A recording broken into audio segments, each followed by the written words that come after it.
Eddie. Hello, everybody. We're now live on the We are live live. stream on the YouTube channel. Yep, there we are. And I-64 still sucks. Just for those of you wondering. I-81 sucks worst. Nope. I-64 sucks. 81. Nope.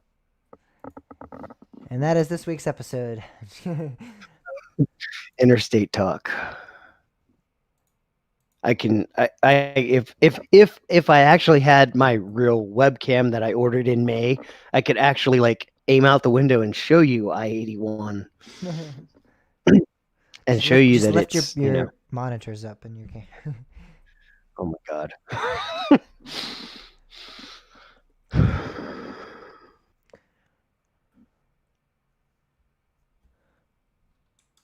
I still want to go to sleep.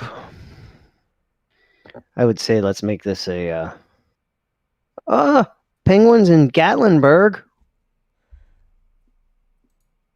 What? Oh. Yeah. I went to Dollywood. Sorry to hear about Lightning Rod then. I know. That's unfortunate. Sucks. I was thinking about going down there for Christmas, but I'm like, I don't know. We're gonna talk about that. Yeah. Oh shoot. Yes. Yes, we are.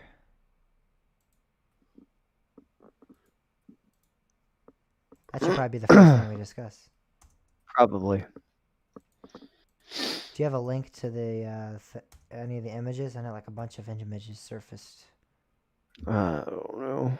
Maybe. See what I can find here.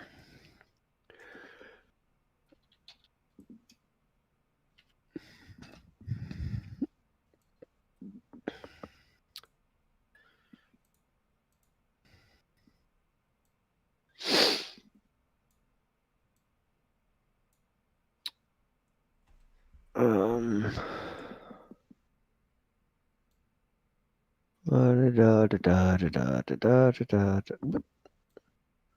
don't know. I can't find one.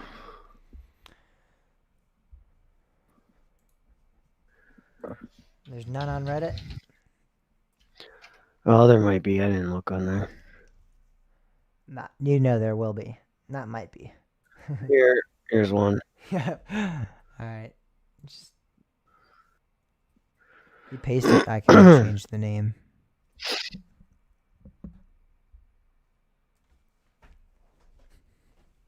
How do you get a link to the tweet? Oh wait, this maybe. I guess this one.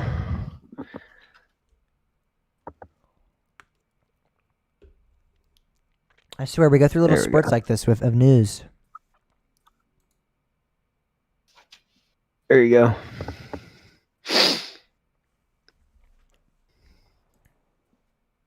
Oh, you changed. What? You changed my. You changed my link title at the bottom there. Well, because what I do is I copy and paste all of this to the show notes, and I don't want to just say that because people are gonna be like, if it says Vortex, then they'll be like, oh, okay. I thought that was funny. I thought it was funny though. I did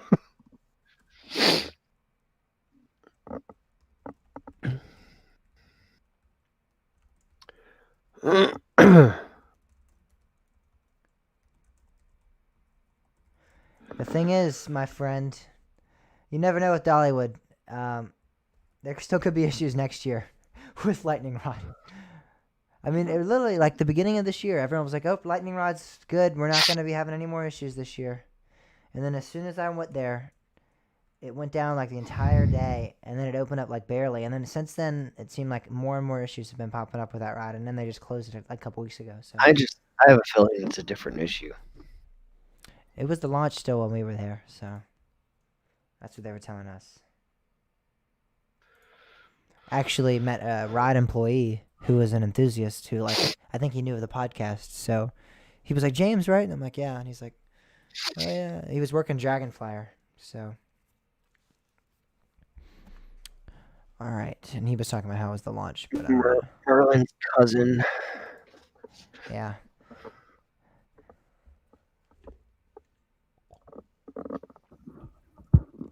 I need to glue these to like seriously. Ever since I cut my hair, this doesn't. Or maybe it's these glasses because I actually just started wearing these glasses instead. I wonder if that.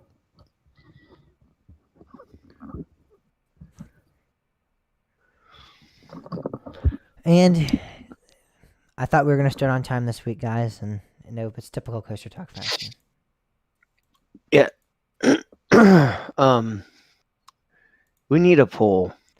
Please, somebody, help us. Yes, guys in the live chat, we're putting you on a mission. Hey, we could do. Which No, never mind. We're gonna be talking.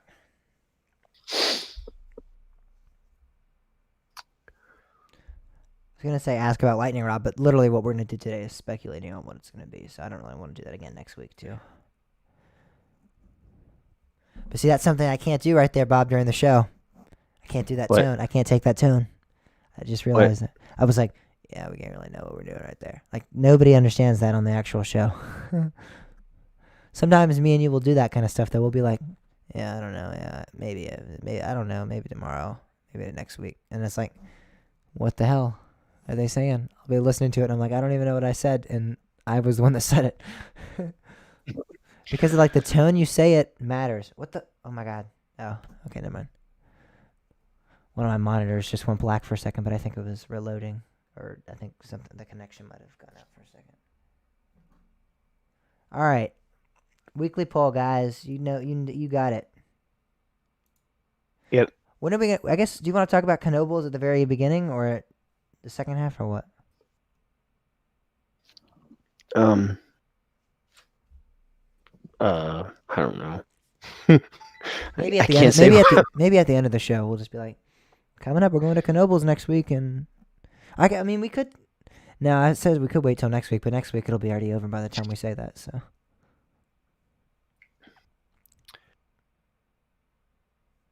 That's true. All right. So next week's weekly poll, Bob.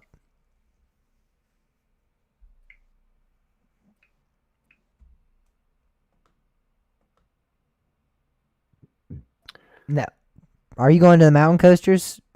Because none of the people were wearing masks when I went, and I wasn't like I was there in like spring when like this was like huge, like when COVID was like at its peak. No one was wearing masks there either, really. Some were not. Dollywood does a really good job of though, so don't worry about that. Dollywood's on top of it. It's better than like it's probably the best park I've been to in terms of COVID stuff. I was not impressed with Hershey, Bob, but I don't know what. My mom was like really. She was like, I didn't think they were doing really good at all.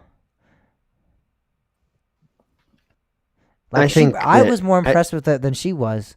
I thought they were good. Like I was like, they're pretty good. They're on par with like Kings Island and some other parks. But I didn't think it was like. I think the thing with Hershey is I think people are figuring out how to get around how Hershey's been enforcing. Because like you saw all those guards standing in the pathways and stuff. They had like the stands set up with the umbrellas. Like they looked almost like they were vendors, but they weren't. Yeah, I saw them. Their whole purpose was to yell at people. But if you notice, like people are putting their masks on. Like people are realizing now, oh wait, like I gotta pull my mask up while we walk by them. So like I think people are just getting better at getting around it. In the lines, they weren't social distancing at all.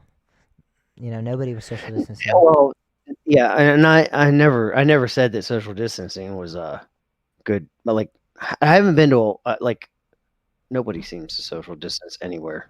Busch Gardens has done a really good job. It's like everyone seems to be social distancing in line for Busch Gardens. Everybody was social distancing when I was there, and when we were there, and then no, not really. Yeah, at least when I did every attraction I did, they were social distancing in line.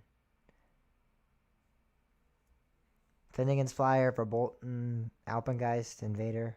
Nobody in the line when Finnegan's Flyer when we went. When we first went, when we like walked past it originally, there was, and I'd been there like, well, yeah. Timmy, the first time he went, said they were doing a really good job of social distancing too. I don't know. I thought they've done a spectacular job there. I think they're the best so far. That's because they kind of have to be, but still. I think. Well, I think the other thing is they have such a small amount of people in the park that it's easier to maintain. I think people are like, I don't know. Hershey's busy. There's a lot of people there, and when you have that many people, there's a higher concentration of um people that don't, and that's also geographically where But it they're seemed at. like It's different. nobody seemed to care at all. Like nobody was social distancing at all, which was surprising. No, and I never said social distancing the Igor. I said about mask compliance, and like there were plenty of employees like correcting people and like watching out for it for the mask stuff. Your face is getting cut off from the live stream. Oh, there we go. That's better. All right. All right. Weekly poll. What do you think? What park have you been to that has been the best at Busch Gardens. COVID-19? Busch Gardens.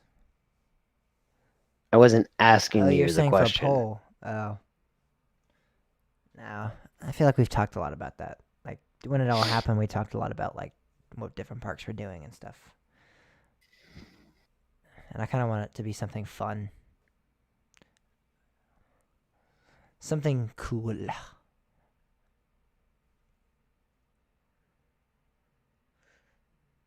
Well then, I don't know. You're not fun or cool. I'm not.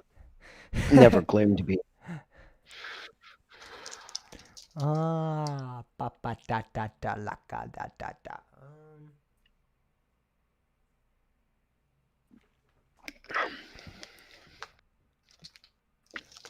Hey, we could talk about. Hey, since I said Skyrush as my favorite first drop, what is your favorite first drop? There we go.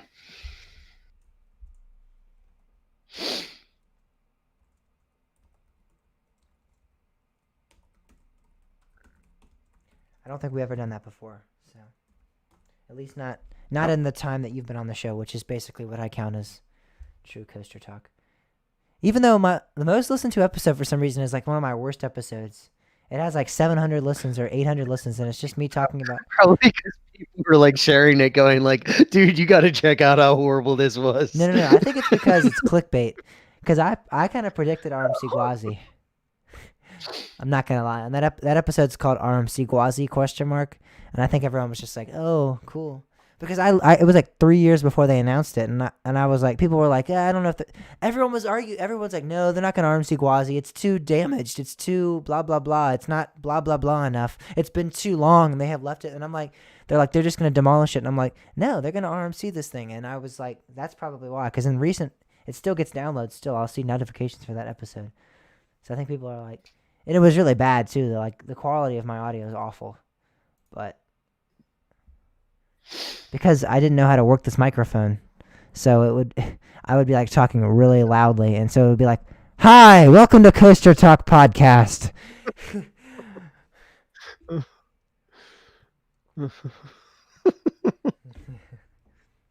Yeah. Sorry, headphone users. All right, we got our poll. I think we have a complete rundown, right? Yep. You ready to start? I'm going to test my audio one more time. Hello, my name is James Barber, and you're listening to Coaster Talk Podcast, episode number 85. Hey, Bob. Yeah, I agree. I think so. Number 85. I don't know if Bob is my friend or not, but he's my ally. He's my Okay. He's my deity. I'll take that. He's my deity. He's my God. I worship him. Whoa, whoa. Testing the mic as I get quieter, and I get louder. All right, that's pretty good. Pam said you're loud. I'm loud. Bob, are you loud? Talk real I don't quick. know. Bob is I at the same loud. audio quality as I am, Pam. So I think she just said when I talked really loudly that I think she's lagging again. Is James this loud? You're the same audio level as I am for the live stream, so your audio coming through loud is going to be the same as mine. I think it seems like she's probably uh, lagged as usual because she's not responding right now either. Why does it take so long to get down to Williamsburg? The internet To just like Hampton, yeah. takes Hampton, yeah. The Same internet at the difference. beach sucks. I'm telling you, I go to the beach where my cousins live, and it's awful.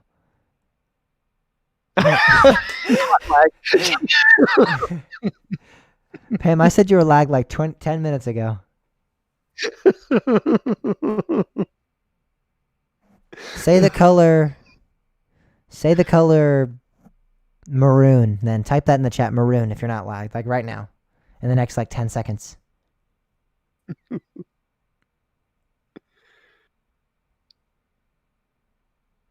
She's probably still finding the letters though. Oh, that was You're like 20 seconds. That was like a 20-second delay, so that's not too bad. But I think the 20 seconds is when I screamed. So.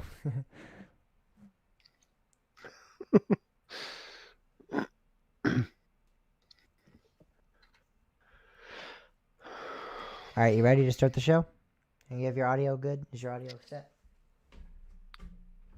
Yeah, my audio set. And I am no longer part of the Virginia gang.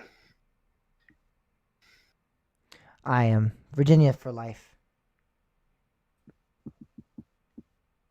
Nah. West Virginia. No. I'm in the part of West Virginia that just pretends to be Virginia. All right, you ready? I was born ready. I'm gonna open up all the tabs for the weekly poll, just because I didn't put the weekly poll on our website because I was like, I'd agree with Pennsylvania, except the wrong side. You like the wrong side of Pennsylvania, Pam. Pennsylvania is not the best state. I wouldn't say it's Virginia either. I don't really know what the best state is. I don't think it's Pennsylvania though. Let me think. Where is it at? It's under my profile. Rhode Island. I honestly, Texas. I like Texas a lot. I think Texas is a good No, state. it's Yes. hot. I mean, that's why I kind of like it though. It's year round and it's dry. I like dry heat. I hate humidity, and we have so much humidity here. I like mountains. Oh my god, when I drive to work though, my ears pop. Yeah, I agree. Not Texas. I think Texas is probably commonly referred to as the best state. One of the best states, though. Florida, no. Florida has the same problems as Virginia with humidity.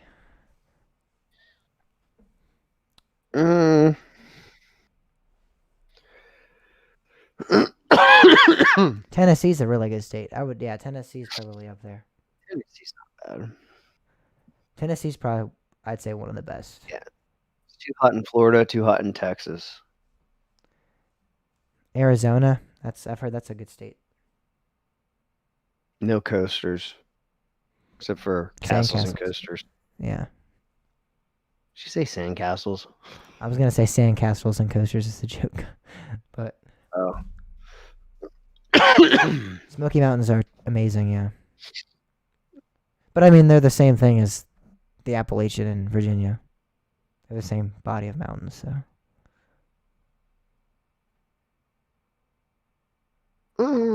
No. Are they? They're They not. are. The Appalachians. The Smoky Mountain, yes, they are. They are. Are they the Appalachians? Appalachian is the only mountains on the East Coast are the Appalachian Mountains. That's the only chain of mountains we have. It's just a big chain from like I think it's like Georgia through up to Maine. That's just the one chain we have. Are you ready to record Okay, the show? sure. I know my geography. Don't argue with me. I'm ready to go to bed. I'm ready to, after this, do a bunch of homework that I haven't done yet. So Isn't all your homework actually homework, or isn't all your schoolwork actually homework? technically, yeah. Are you I am ready. ready? I was born ready, I said. You're born this way. Yes. No matter what you say, well, I was born this way. I'm on the right track, baby. I was born this way. You like that song? It's okay. It's better than the shooting whiskey. No, they're not all the Poconos. Like in Somerset, they're just the Appalachian Mountains, I guess, or the Laurel Highlands, I guess. Maybe that's what they call them. They're the same size mountains, Smoky Mountains and Virginia Mountains.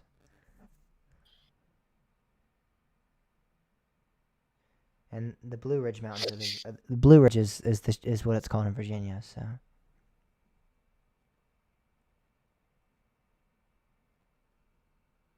What's it called in West Virginia? I think they're called Blue Ridge Mountains too. I think they might just share that name because Virginia and West Virginia used to be one, so I think they just kind of stick with the same.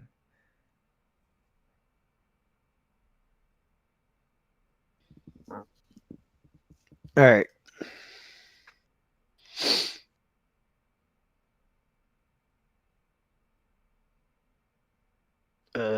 Hello? Are we gonna start this? Are we gonna start this show? I don't know. You tuned in for Mountain Talk? What are you talking about? What are these coasters you speak of? I'm looking at the tallest mountain in Virginia and then looking at the tallest mountain. It really is turning into Mountain Talk. Yep, the tallest mountain in Tennessee is 6,000 feet. The tallest in Virginia is 5,000. So there's not really 1,000 feet for a mountain isn't that big of a difference. So What's the tallest in Pennsylvania? they're probably about the same. It's probably about. I mean, the Appalachian Mountains aren't that tall, so.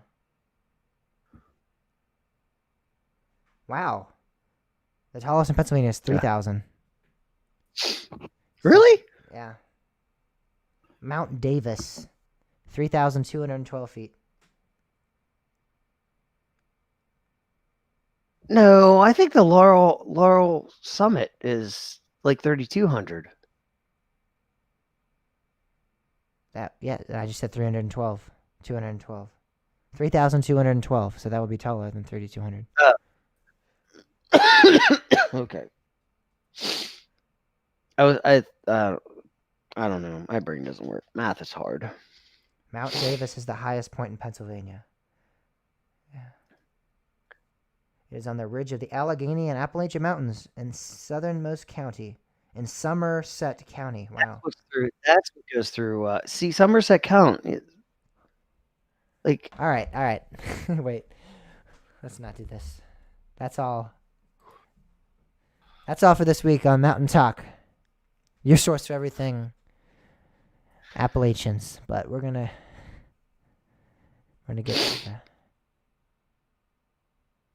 Yes, I agree. If you had like a 5,000 foot coaster, just goes down the mountain, down the whole. That's mountain. what some of the ones in. That's what the mountain coasters do, kind of. Yeah, I know. But there's not. I mean, Not that tall, but far, a couple hundred feet, still. You need to do Goats on the Roof, and you need to do the Pigeon Forge Mountain Coaster. Those are the two. Those two are crazy. All right, let's start the show.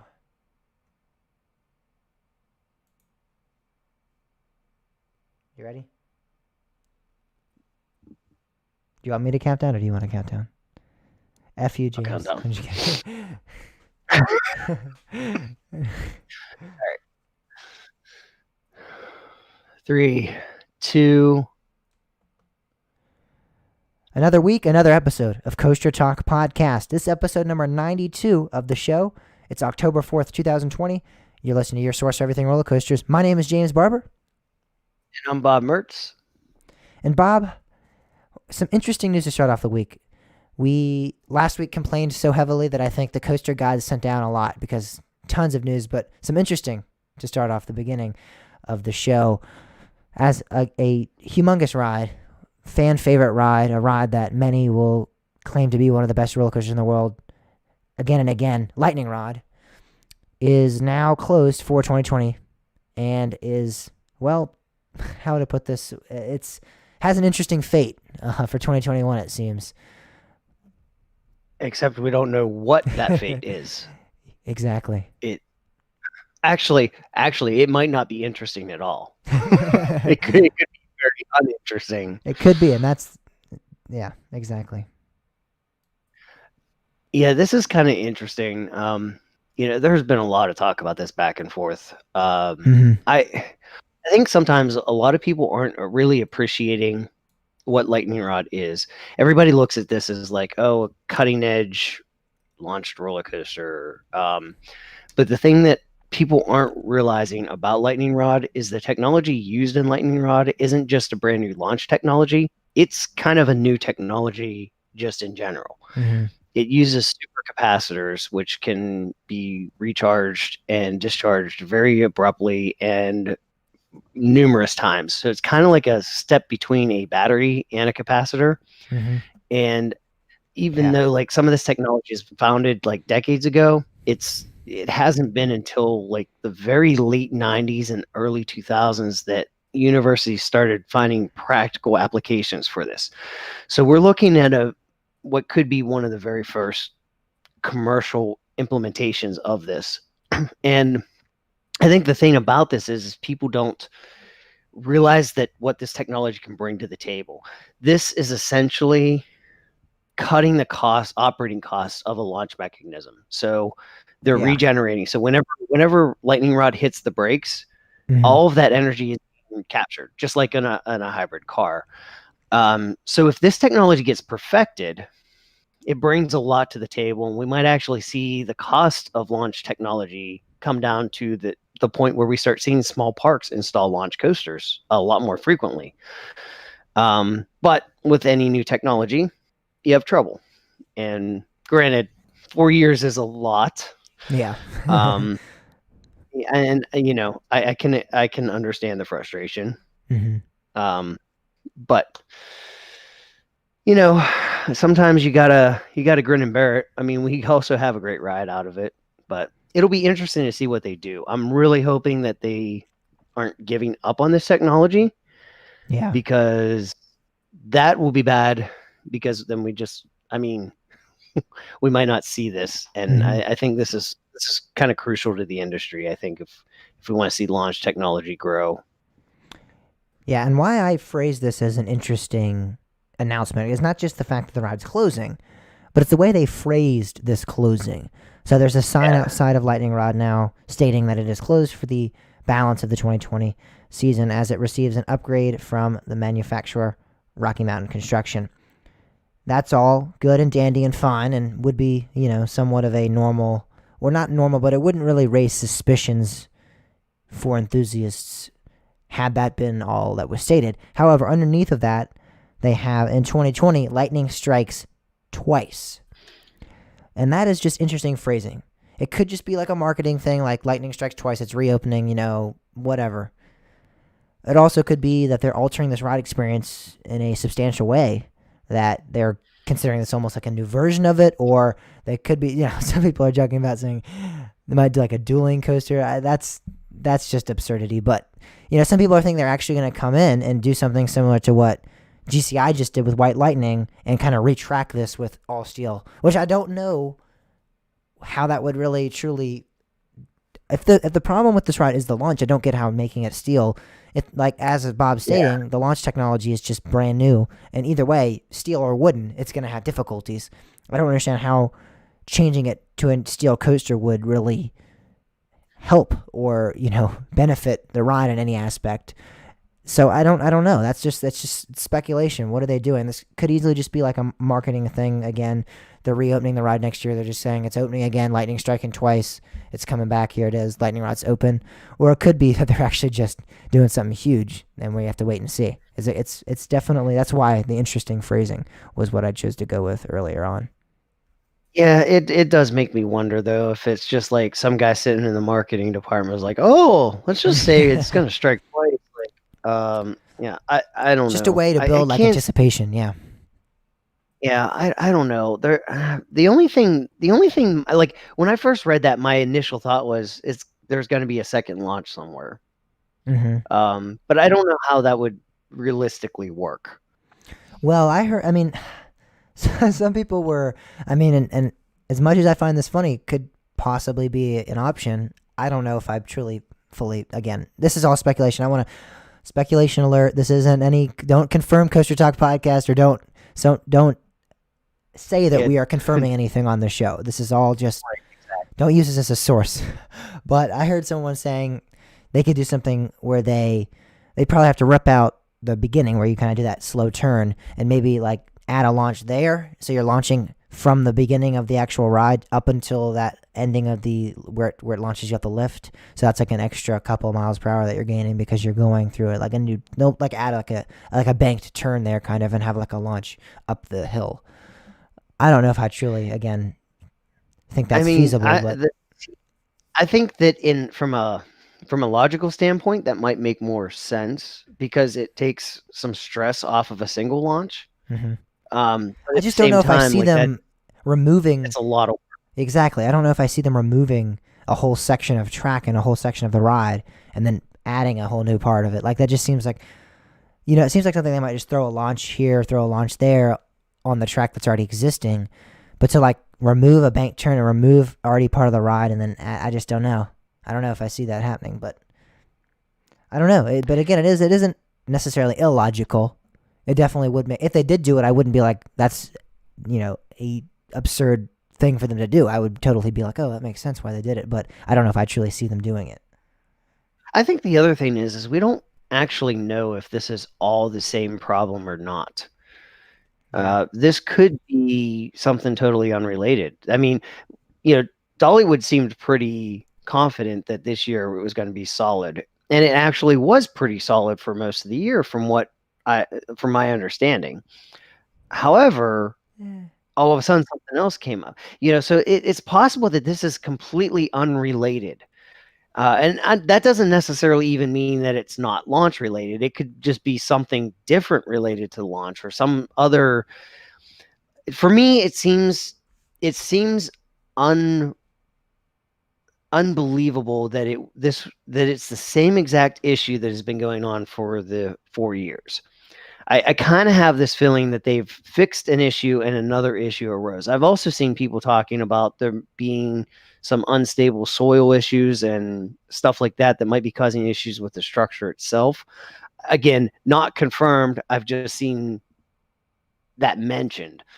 So, Yeah. we could be seeing something. There's something completely unrelated that's going on. I mean, yes, everybody is assuming it's the launch, and I think that may be a safe assumption.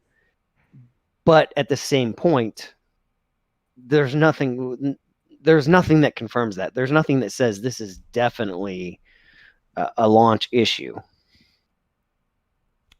Yeah, that makes sense. And I think I agree that I can't see for 4 years there being this one issue and them not being able to Right. fix that one issue. I mean, with the millions of dollars that they're probably pouring into this project, there's no way that they can just sit there for four Right. years Like, and I be mean, like, that's where velocity magnets would be calling these universities that do the research on supercapacitors and saying, "Hey, guys, help." Like, you'd be finding people to come in and help with this if you were that over your head. In this situation, you'd be finding people to come in and help you perfect this technology. That's why I think that we're looking at different issues. And I mean, people always talked about the pothole that developed with Lightning Rod too. So, there could be track issues that, just never come up. We just don't know. We can't easily say, oh, this is definitely what the problem is. yeah, for sure. I don't think that's a fair assumption to make at all.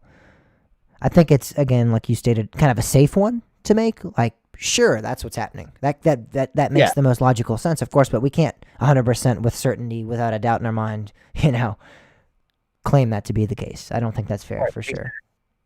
Exactly. And I really, lightning striking twice. Yeah. Maybe it's just like, hey, lightning rod's going to be reborn. Yeah. We're reopening it. Yeah.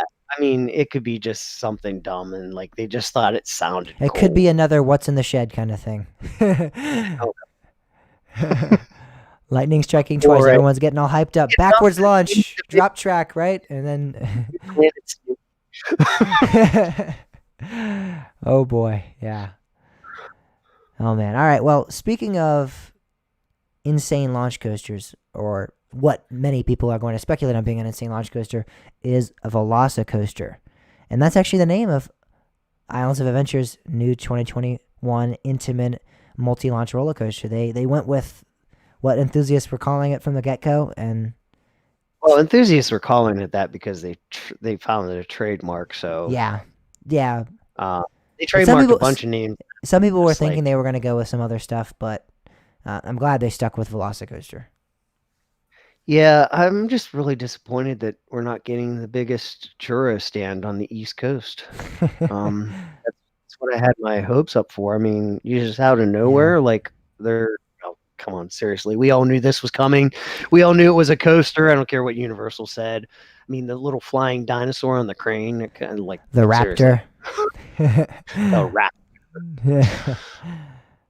If you didn't know what this was, I mean, you It was just weren't. the oddest looking train track that I've Yeah, ever it's seen just built. doing inversions, and there's gonna be a launch on it too. It's gonna be a crazy train ride. Indeed. This churro stand's gonna get kind of crazy. I- Yeah. Okay. This- well. this really does look like Yeah. an awesome coaster. Well, the big thing for this as well is that they released a promotional video for it, which looks exceptional. Looks fantastic. It's almost like it is. I mean, coming from a movie production corporation, it is like a movie trailer. You have the Raptors chasing the coaster train. You have awesome transitions, awesome, The train itself different looks angles. Yeah, the train. Yeah, it's gonna have lights. in front of it with the lighting. Oh, and, man. my God. It's like- This is gonna be a sleeper hit. I mean, I swear people are talking about this ride, but I don't feel like people are talking about it. I think they're talking about it because obviously there's been a lot of construction. There's a lot of people going to Universal right now, so of course people are talking about it. But I don't think people are truly understanding how great of a ride itself it's going to be. Like, yeah, it's going to be great because it's at Universal and there's going to be cool theming and everyone was excited about that. And oh yeah, they're building it right now. But I think when people actually look at the ride experience itself, I don't think people have actually fully grasped how insane of a ride this is actually going to end up being. It just looks crazy. So, I mean, it's an Intamin. yeah, that's all you got to No. say. It's an Intamin. It's For gotta be sure, yeah. crazy. Because, I mean, as much as I'm It makes excited for you Pantheon, I'm like a little bit now. I'm like, oh, this might be the topper of that even. See, and this is the thing. It's all about that theming. If you took Pantheon and put the Verbolten level theming onto Pantheon, like that would be phenomenal. We don't get that kind of coaster in the U.S. except for Universal and Disney. Like that's And Busch Gardens it. And Williamsburg once. once, yeah, once. Ah. Like it's sad. It's really sad. It is sad because, I mean, Even Disaster Transport was one of my favorite coasters because of the immersive theming. Even though the theming made no sense whatsoever, yeah. it was spectacular just because of that theming. And I miss that ride a lot because it was such a unique experience and it was something that you don't really get in the US. For sure, yeah, it's definitely a ride that we don't see a lot of with the extensive theming. I don't understand how. I feel like we've progressively gotten worse. We went from Verbolten, then we got I think Tempesto was next after Verbolten in 2016 or 2015 maybe, and then 2017 we got Invader, and it's just like Tempesto was all right, Invader was all right. I feel like and then Pantheon. I don't know if any of you are checking on, and this is totally off topic from Universal's Island Adventure Velocicoaster, but Speaking of Pantheon, Busch Gardens Williamsburg just reopened for Halloween Harvest, and you're allowed to go in that section of the park now, Festa Italia, and see Pantheon. And the theming is like non-existent so far. And yes, they might end up adding some more things, but I mean, it's just painful to see like nothing on it. It's like I was really hoping there'd be like the station itself is just a normal old station. I was hoping they'd do like something big, like it would look almost like a Pantheon, like the Pantheon in Rome, or something like that. I thought it would be cool to see something like that, or Roman structures around the entrance. It's just nothing, and I'm like So yeah, they might add some like little theming in terms of you're walking up to the queue and there's cool statues and all that. There might be stuff like that, but I was hoping that like the ride itself would be almost like when you go to Verbolten, you have like that huge tour building that you go into, and there's like they have the tour guides and everything, like Greta and Hansel, and they're giving you the instructions, and then you go in, and then there's even another section that you go through. So I was hoping for something like that, and we're not. It doesn't look like we're seeing that at Pantheon. So, I mean, most of that was left over from Big Bad Wolf, if I recall. I mean, granted, they changed the meaning of it, but the structures and stuff were in place from Big Bad Wolf. Yeah, but it was not heavily themed like that. So no, yeah, I mean, but in some ways, I feel like that's. In some ways, I feel like we wouldn't have got all of that out of Verbolten if some of that structure hadn't already been there. I don't know. I can't say that for sure. I don't know. I kind of see this trend of like SeaWorld now going more towards. It's like SeaWorld saw what Cedar Point was. Cedar Point saw what Six Flags was. I don't know what Flags is doing, but it's like everybody, like Cedar Point's trying to go more towards Six Flags. SeaWorld's going more towards Cedar Point and screwing it up. And like I just like I don't like this because everybody and at the same time, like all of these parks are like, oh, you can't compete with Universal and Disney. It's like, well, you're not putting yourself on the same level as them. You look at Cedar Point and you got, oh, well, we have Frontierland, Frontier Town. Why are they always Frontier? Like that's like the only park, like Frontier something or the Western whatever. It's like, why? Why is that the old country? But that's it. There's nothing really themed at Cedar Point. Dragster was, and everything fell off literally. You just don't see it, and it's like at the same time they kind of like oh, we can't compete with them. Well, you didn't try. Yeah. All right. Well, let's attempt to get back on topic here, and yeah. So Velocicoaster looks great, but something probably even more exciting for some people is the fact that B&M seems to be up to something with what most people are predicting to be their Surf Rider coaster. B&M I did that, though. Okay, well, a lot of people speculating that this is their Surf Rider coaster, and the fact that B&M's filing a patent for just new stand-up trains now, it seems like newer versions of the stand-up train. They're modified. They're a little different, hopefully in terms of comfortability and things of that nature. It's not a bicycle seat anymore. It's actually like it's almost like an inclined seat that kind of faces upwards. So hopefully it'll be more comfortable in that aspect, because that was part of the downfall of the stand-ups in my mind. See, this is the problem. Like, this is the thing I don't think people ever got with stand-ups is if it's a stand-up coaster, you should be standing up, not sitting on the. And like, I think that was the problem is everybody was generally adjusting the seat so that they were kind of like sitting on the seat in a sense. And when you did that, like I've never had this issue because I always made sure that I would adjust the seat to be just below where I would be sitting on it. So basically I'm standing, but if my knees gave out, then it would catch me. That's the, that was the part for me that always ended up right. And like, as long as you like adjusted that seat properly, that was I've never had that issue. My issue with the B&Ms was the headbanging, which this fixes its vest restraints. Exactly. So this one has the good old vest restraints that B&M seems to be basically only doing now with their over-the-shoulder restraints, which I don't know if I'm typically a fan of. I like vest restraints, all right, but I think over-the-shoulders are much better for B&M. Yeah, it's just no. Yes. No. So yeah, that's what they're doing with the new patent they filed. I Here's can't. here's the thing. Here's the thing with the Surf Coaster, though. The Surf Coaster is apparently, allegedly, already ordered, already in production. If this was part of the Surf Coaster, this patent should have been filed long before it was. That's why I literally think this is nothing more than just an upgraded stand-up train that's going to probably replace stand-up trains that like for instance Magic Mountain, where they already have a floorless coaster. They're not going to do that conversion because they already have a floorless coaster. So they'll get new trains for their stand up, and this is what they'll put on there. I literally think that's all this is. And I think that this may well revive, this could possibly revive the stand up coaster. As much as everybody says nobody wants a stand up coaster anymore, you don't know until you try it.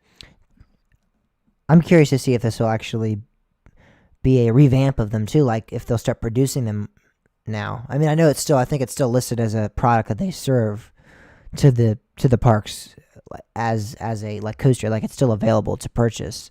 But I'm curious if now that new trains are discovered and hopefully they'll test them out and they'll be more comfortable.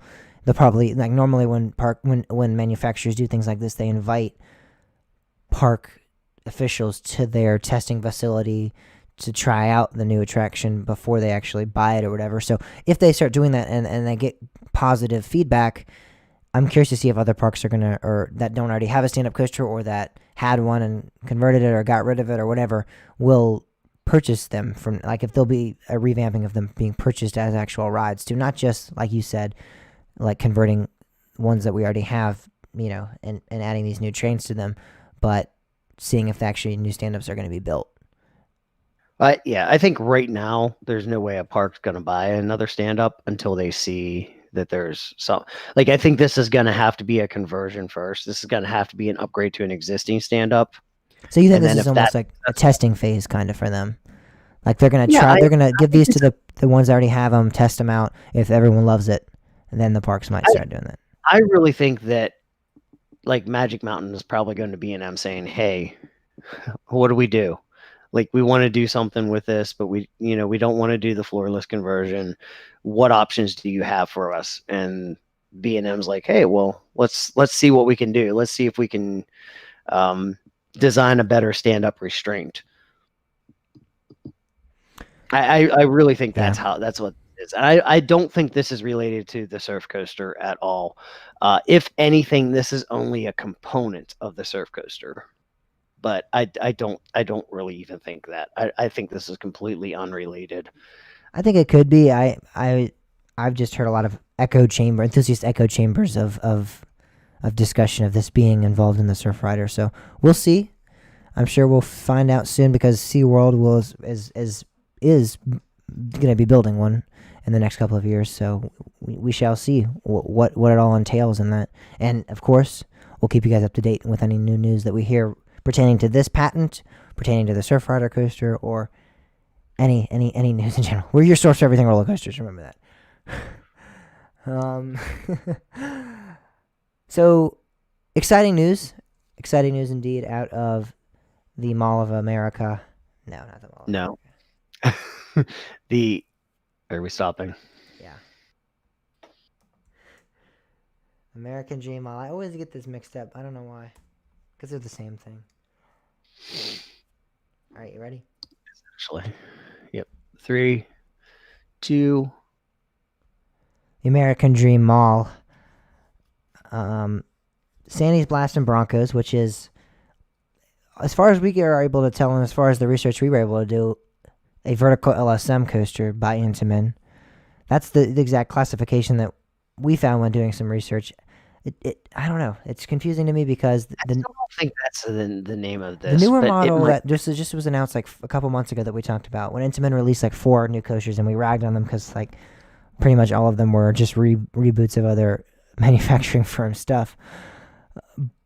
Was a vertical LSM coaster. the vertical LSM coaster is the one that has the LSM upside down. So this can't be it. All I'm saying is when I did some research, and I mean obviously you were there too. That was what they had it listed as. The only a bunch of sites didn't have anything listed as a model, and the one site that did have it listed as a model said a vertical LSM. Maybe that's like Yeah. a new. Maybe this is what they were calling their vertical LSMs, and then they've done this new one with the LSM upside down now, and then they might like did a revamp of it. Whatever. Regardless, Sandy's Blast and Broncos is open now at the American Dream Mall.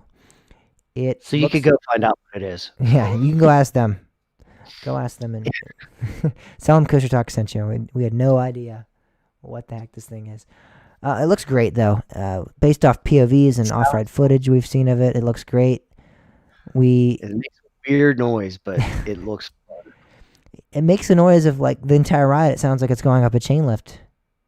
It's crazy. Yeah, It's like a ting ting ting ting ting ting ting ting ting ting ting ting, like a little like a ting. That's what it makes the entire ride, like multiple tings going off there. So it definitely sounds like the revving up of a chain when you're going up the coaster's lift there. So that was funny. Actually, I'm gonna have to relook at this. Maybe that actually is an anti-rollback. Maybe it is. It could be. I wonder if the station adjusts itself while the. No, I don't think it does. I don't know. It's perplexing what's rattling. So anyone that doesn't actually exactly know, because I know when I originally heard of Sandy's Blast and Rockers a while ago, I had to look it up.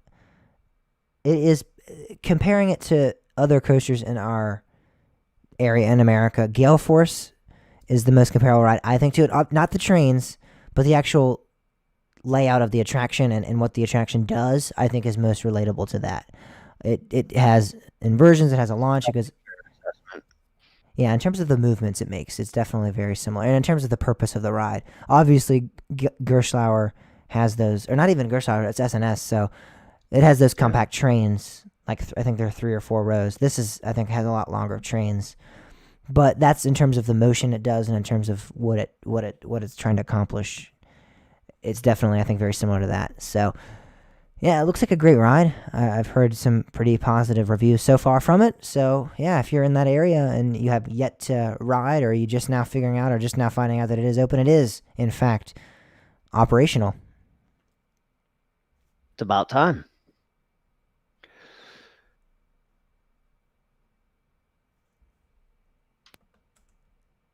I thought you were going to transition to Disney. Oh, I have absolutely no idea what you want me to do. Okay, how about when I want you to transition, I'm going to start going like this. Okay. All right, that way, like, because sometimes I want you to I don't want to always be the one that's transitioning. All right. All right, so ready? Just start talking when you're ready. And start talking about Disney. All right. Yeah.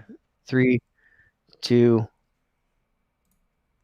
So here's some sad news. Disney is about to lay off 28,000 employees.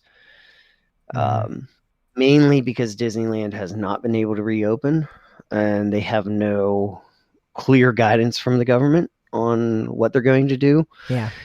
And the situation here is what Disney had actually kept their employees and had been they were furloughed, which meant that they were still paying their health benefits and stuff like that. So it was, I give Disney major props. They did like this. They went far beyond what I think they had to do. They did the exact opposite of what SeaWorld did. But I give them major props, but like at this point, they're kind of backed into a corner, and they can't really afford to keep doing this because they don't know. It's unfortunate too, because it could be like, if the government said, "Oh, well, we think you'll be able to open next month," then they could plan for that and adjust. But at this point, they have absolutely no guidance, and they're forced to do this because they just can't keep paying for this. And it's kind of frustrating because I'm very concerned about COVID-19, and I think people should be. Yeah. But there is no reason for you to completely close outdoor facilities at this point. Yeah. You have to do the enforcement of masks. You have to do stuff like that. Remain outside, limited capacity, but there's no reason why this park should be forced to close, especially being a year-round park that so much relies on. I mean, Yeah. the whole area relies on this park. This isn't even just like a King's Dominion thing, because people might look at go, well, King's Dominion, yes, but it's also a very different thing because King's Dominion is a seasonal park. I'm not taking away from, like, I think they Yeah. should have been able to, but this is a completely different level of what you're dealing And with. Disney is like on a different, like, it's like a different tier in terms of how much it like King's Dominion impacts the local community, but I mean Disney is like one of the biggest, probably the biggest resort on the planet. Like that's why Right. everyone goes to that area of California. So a lot of businesses near Anaheim are going to be like devastated from this. Like I mean, I'm sure they've probably Well, been they've been devastated saying by that it. the local government they have no money, Exactly. and they don't have money because a lot of their source of income was from tourism and Exactly. things like that. They're struggling so bad. Yeah, it's unnecessary at this point. I mean,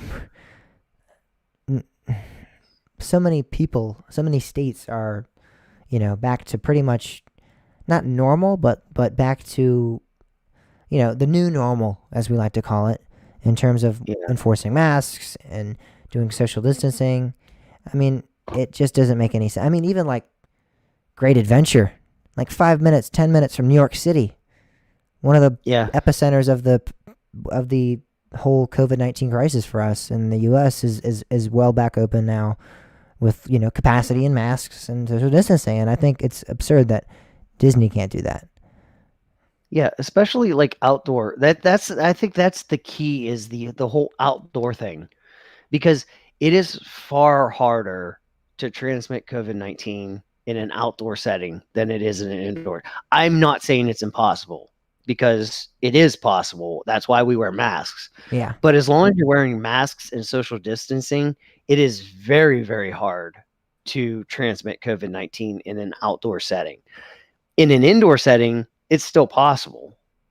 So, if this was like a, huge family entertainment center, that's a different story. But this is an outdoor park. Even if you say, okay, you have to close the indoor, like, restaurants and shops and stuff like that. Like that's another thing. Okay, that makes sense. But like, this, I don't know. I don't agree with this.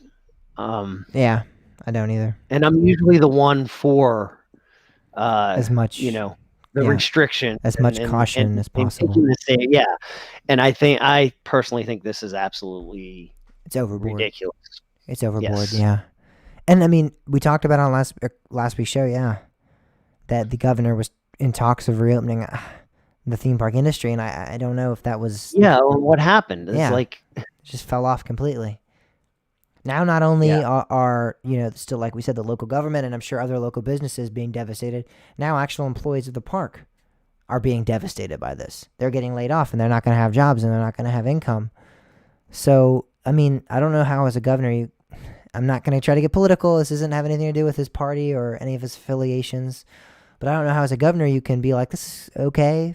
All of the employees are going to get laid off and all of my, all the local economy is going to be devastated, and and still think that that's an okay thing. Because, I mean, as we're stating, many COVID experts have stated that getting it outside, as long as you're social distancing and wearing masks, is improbable, substantially improbable. So I don't know how as a governor you can sit there and be like, that's okay. Because I'm not going to say it's a party thing, because I think some other states, it doesn't matter about the state. I think some other states have done a great job at reopening, and I just think California is not in that predicament at all. I think they're probably the worst. And we're in Virginia, so and that's saying something. I think they're the most illogical, maybe. I mean, I think there's some states that have done terrible with reopening. Yeah. But like, some have done really well, some have done really bad. But like, this just seems illogical. It's not even the most illogical, because, like you stated, I think some have done some pretty illogical things as well. Well, yeah. I think it's like it's almost like the most perplexing. Like the people that have done some illogical stuff, I understand the logic behind it. They don't really care. Is the kind of their logic. Yeah, I guess that's true. So I guess that's true. But with California, it's kind of perplexing. It's like Yeah, it just almost doesn't like make sense. Like their level of like, motivation. it's like why are like why are you doing what you're doing kind of thing. I don't know. Yeah, yeah, this doesn't make sense, and I hope that maybe this announcement is kind of meant more to get the governor to pay more attention. Could be. I don't know if that's gonna happen. Could Hopefully, be. it does. I don't know. Like something's got to give, though. Um, yeah, I don't know, but let's move on to some other interesting news. Um, if you were given the chance, James, to own a piece of Vortex, how much would that? How much would you be willing to spend? To be honest, like $20. Well, how about you multiply that by 10? Yeah, let's just try it. $200 200. gets you a 1.5 inch piece of Vortex. Actually, it's not 200. It's what was it? 197, whatever. Yeah. Basically, it's a you know, or what? 198.70. So $198.70. Yeah. Okay. So yeah. But it comes with a certificate of authenticity. Ooh, that's where the 200 comes in. Now, I will say something. I love the idea of the certificate of authenticity because I have received blocks of wooden coasters Yeah. and I forget what they are and nobody really believes you anyway. But I think I mean, how that do we know that some of these parks didn't just cut up an outhouse they used to have and paint it white? So here's here's our coaster Or track. Here, I would Ace, say, take like, this and give it to your members. I remember I used to have a big concrete block from Three River Stadium. And it literally was from Three River Stadium. I went to Pittsburgh like right after they imploded the stadium, and I got it. Security guard actually handed it to me from the pile of rubble. I knew it was. I don't know what happened to it, but nobody believed you. It's like you have a concrete block. How do we know that's from Three River Stadium? It could be just from your driveway outside. Right, exactly. But so I think it's cool that you get the certificate of authenticity, something that like actually says it. And it's kind of cool that they're putting it in like this display case thing. I mean, it is a really cool thing. I would love to have one. I would love to have one. I'm having a really hard time saying that $200 is worth it though. Yeah, especially for how little track we're getting. Yeah. Yeah. If it was like a chunk of a bigger chunk of track, Yeah. I would probably easily drop $200 because I loved Vortex and I would love to have a piece of Vortex. For sure. But this is just, I don't know. So they're selling it this weekend. So by the time this podcast drops, it's too late for you to go to the park and this. So if you're just now hearing about this, sorry. Well, here's the thing, though. If you're hearing this, what you should probably do is check online. Yeah. Because what they don't sell in the park this weekend, they are going to actually sell online. So if you are interested in this, keep your eye. Go ahead and check it out and see. I'm sure James and I will both probably tweet out the tweet, or James will Instagram, or whatever else. I'll do whatever it is James does. With Twitter. Twitter's about James does everything else. But you can check that out and see if there's any available to still order online. I'm curious to see if the pricing changes at all when they do online, like if it'll go up or go down or what. Yeah, I'm interested in that too. Because I feel like if this goes down some, you're starting to look at more of a reasonable price, depending on how much they go down. If they realize a lot of people aren't purchasing it, maybe they're like, oh, the price is too high. They drop it down to like 150. That's starting to get to the point where I'm like, not me personally, but I could if it was a ride that I truly was in love with, I would totally buy it. And I liked Vortex a lot, but I don't know if I can even hundred $150 dollars. is a lot, but If it was $100, I would probably be buying it. Well, I mean, I'm not going to go to the park and get it for $100. yeah, Because that's a drive. But if it hit online, I would probably spend $100. As ridiculous as it sounds, I would probably buy this for $100. But I think this may be a test in a sense because for a long time, like people have been saying, like you need to like sell pieces of this stuff because people would actually buy it. And I think maybe this is Kings Island going, maybe we'll try that. And I mean, I think Vortex is a good ride to test it with because, yeah, there are people that didn't like it, but there's a lot of people that really, really love that ride. And, you can kind of equate it to like how we feel about Volcano.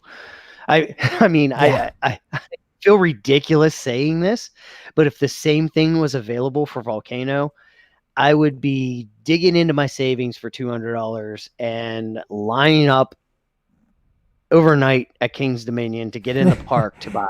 Like that's but that's just that's what we knew and loved. And there's people that love Vortex in that same way. So it'll be interesting to see how this turns out. yeah. And I mean, I just kind of ragged on it being close to $200, but I didn't spend too much shy of that actually with the Curse of Dark Castle plaque I have in the backdrop of my webcast here. It is on my wall, and it was about 120, I think.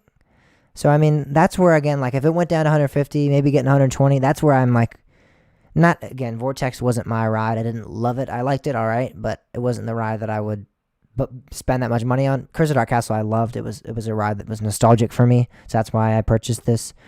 And yeah, so if it was like around that pricing, I would 100% be like, now I'm starting to see why people would be purchasing this. $200 for such a small thing, though. Like at least even with mine, way bigger, way more of a dramatic statement. More So substantial. yeah, it's Do you think substantial. so? What you have is a lot more rare than a inch and a half piece of track. Exactly that as well. And I spent way less Was of it. that what the front of the trains? And there were how many trains? Like so. There was like 8 or 10 trains, I believe. Okay, so you'll say a max. There's a max of like 10, maybe 12 of what you have that ever existed. Yeah, And, an inch and a half of track. There's a lot more of those.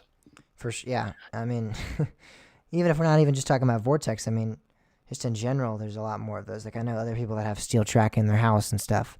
It is rare, but it's not as rare. It is really cool, like how they're doing the display thing and like Yeah, actually putting it together. So that I mean that is a substantial thing, and that does cost the money. So I don't know. We'll see how this plays out. This may end up being a big thing, and we might see parks start doing like if this is successful, we might start seeing more of this.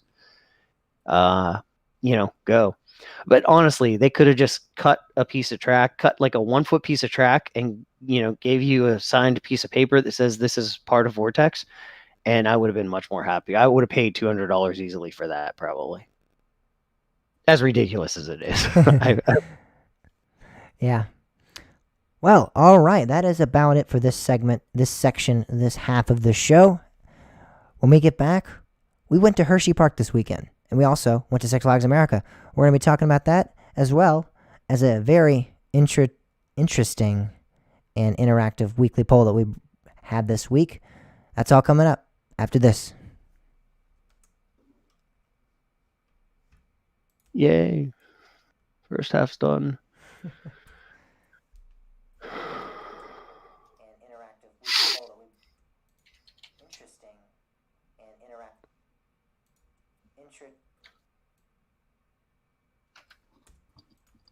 As a very interesting and interactive weekly poll that we had this week. That's all coming up after this. Dan it, dan it, nan it, dan it, nan it. Is it bedtime yet? Starts dying again. Oh, I've been using my mute button a lot. I hate sinuses.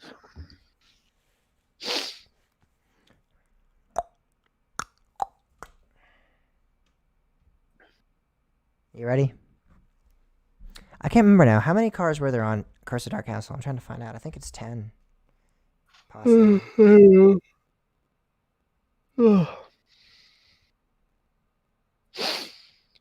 No, it is not the virus. I actually discussed it with my doctor, because I was concerned whether I should quarantine or not. He said, be cautious, wear a mask more, but he said my symptoms aren't a good sign of like it's not likely the virus.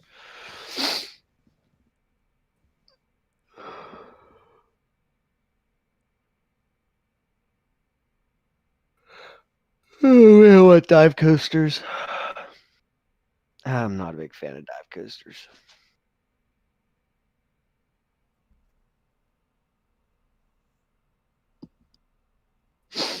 All right, I'm curious about that. Why do you think Pantheon wasn't? Why do you wish Pantheon wasn't a thing?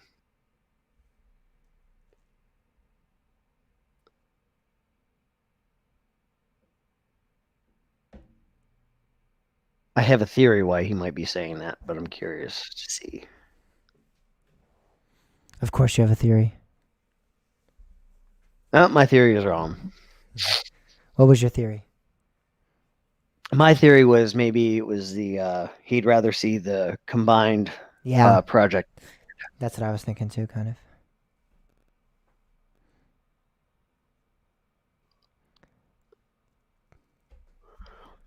Because if it was a whole like, if you got rid of Pantheon and you could put Project Madrid back together, I could definitely see that being as a reason of not wanting the whole Pantheon thing. But Yeah. I really like Pantheon. I think Pantheon actually fits the park pretty well, to be honest. I don't know. I'm Drop kind of getting tired of all these launch coasters we have now. well, I, hmm, yeah. Like I don't. I think this is good because it's like extreme. We don't really have an extreme launch coaster because I don't think Revoltan's launches are that intense, and neither is Tempesto's really. But after this, I mean, and then we're supposed to be getting the Draconspire. It's gonna be too much. I feel like. Drakenspeyer is I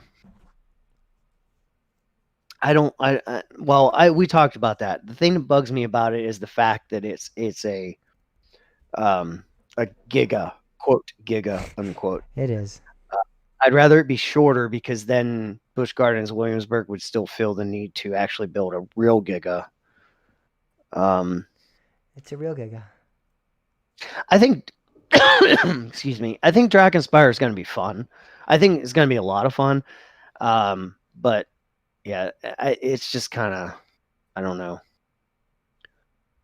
They better keep that name, Drakenspeyer, though. Like, if they build that coaster, I really, really hope they use the name Drakenspeyer. All right, are you ready?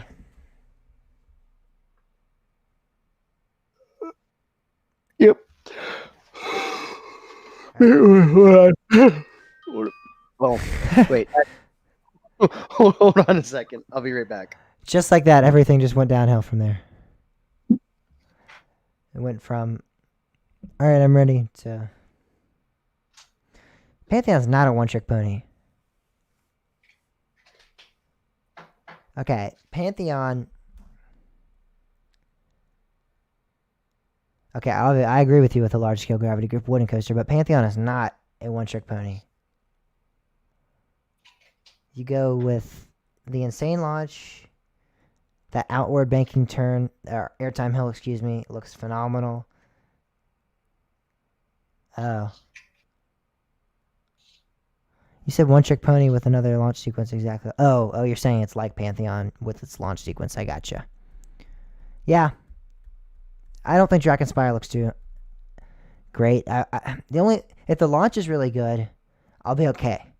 My fear is that LSM launches just don't really have the intensity of, like hydraulic launches.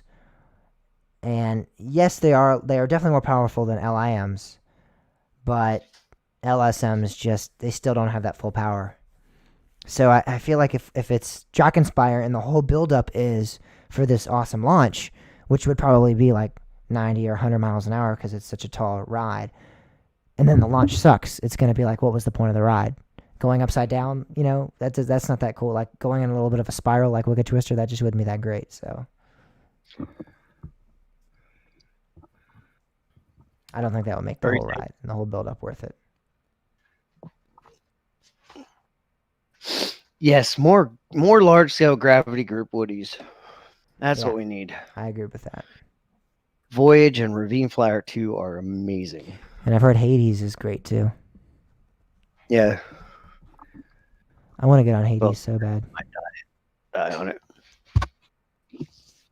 I've heard so many comments about their park being really, really unsafe, but I don't care. I know. I'd ride it. Oh, I'd actually. I don't know if I'd let my niece and nephew ride it, but I'd ride it. Well, I think you have to be 18 or older to ride in the back row or something. So I think that's an actual rule. I think there's a rule at the park that you have to be 18 or older to ride in the back row of Hades. Voyage is most definitely the best coaster of all time. Yes. Absolutely. All right, let's get this show on the road. All right, so you want me to go out on my street out there? Yep. All right. I'll see you guys. Actually, I could go out on I-81. That'd be great. Why don't you do that? Just kidding. Wonder if you can hit my Wi-Fi from I-81. Nah, that's too far. Fury is amazing.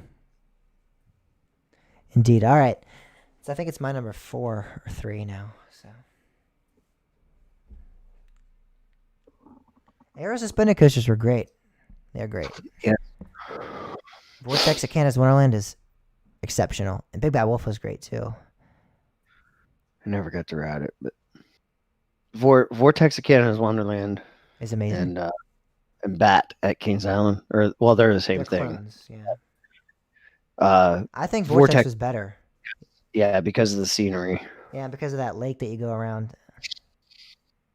I honestly really like Iron Dragon too. It's Iron Dragon that's the one exception to my rule.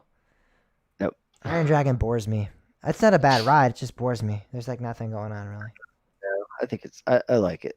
Steel Vengeance is not. No, don't ask that question, please. Yes. No, yes, it is. It's not.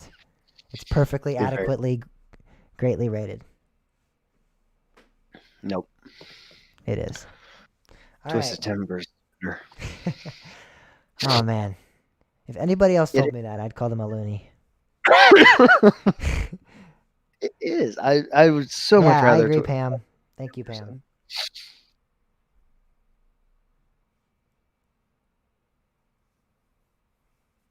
Yeah, this coming from the person that has to ride every single train at every park. The first we walked into Dutch Wonderland, we see Merlin's Mayhem. The first thing she does, hey, let's go on the train.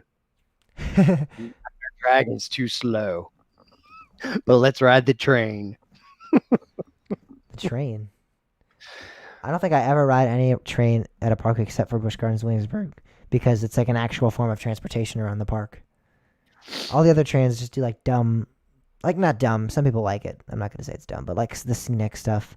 I did one at Dollywood once. It was fun, but that's kind of, I don't like doing that. The one at Dollywood's all right.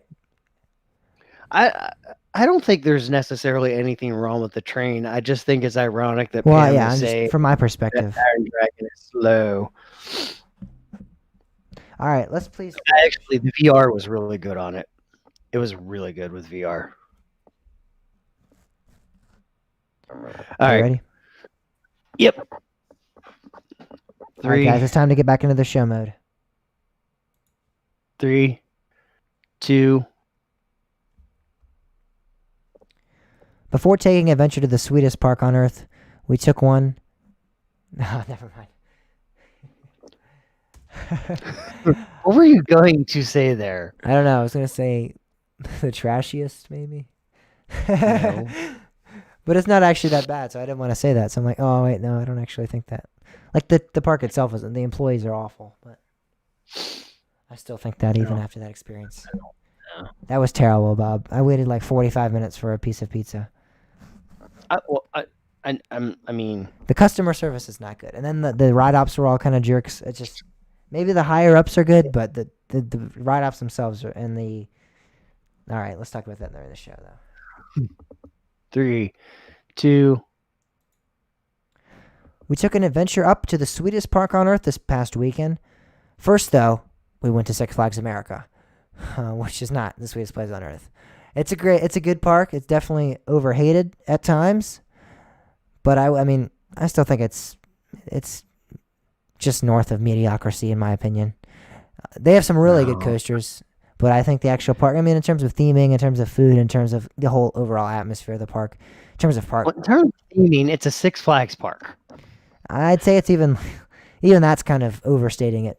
I just, you got like DC someplace, not even any DC theming really. I mean, you have like a couple of buildings that are like all right themed, and some of it doesn't even make any sense, but it's whatever. Like the police station's like not even anywhere near Batman. I don't know. It just feels weird. Like it just I don't know. It feels some of the comic characters are kind of spread out, but it's whatever. I don't know. I think it's a fine park. I don't have any issues with it. I mean, there's some to be desired with some of the employees. I will give you that, but I also feel the same exact way about King's Dominion. So, like, I don't think we're missing anything there over King. I really seriously, outside of the top two coasters, in Twisted Timbers and I-305 at King's Dominion, I would much rather be at Six Flags America. They just have a more Yeah. complete Well, I would agree with coaster. that actually. I don't think that's too controversial of a statement because if you're excluding I-305 and Twisted Timbers, there's really nothing at King's Dominion. Like Grizzly's great, but everything else after that, I think Dominator's kind of overrated. Not that good of a ride, I don't think. Yeah, Flight of Fear's all right. I'd actually gladly take Roar over Grizzly any day anyway. So, no, I mean, no, I no. love. Oh no, No, I would love not. Roar, I would not do that and at I all. think Roar is also a really, really good night ride as well. So, Roar actually went down on my list from my previous visit. love Roar. It just didn't. There was like no forces at all. Like there was no positives, no negative. I just felt like I was gliding around the track. I didn't really feel like there was any forces being exerted on me. I wasn't getting airtime. I wasn't getting laterals. It was just. I mean, it was fine. It was fun. It's not rough. It's not as bad as some people RMC Roar. It's rough. It's terrible. I don't think it's that, but I don't think it's like anything special really. I love Roar. I love do Roar. exceptionally love Wild One though. That actually went up in my rankings. Oh. Wild One is amazing. That's actually Yeah. like one of my favorite rides at the park now. It's great. And Batwing, man, great ride. I love getting on the Vekoma Dutchmans. Those are so good. They are. It's so sad that there are only like 4, sort of 5 made of them. Yeah.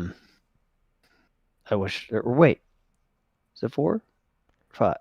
No, it was 3, sort of 4. It was 3 in North America. I don't know about outside of North America. I Yeah, believe there that was was- the only ones that were made. years later. It was like a newer version, but it didn't last very long. I don't think. I don't know. I'm not too.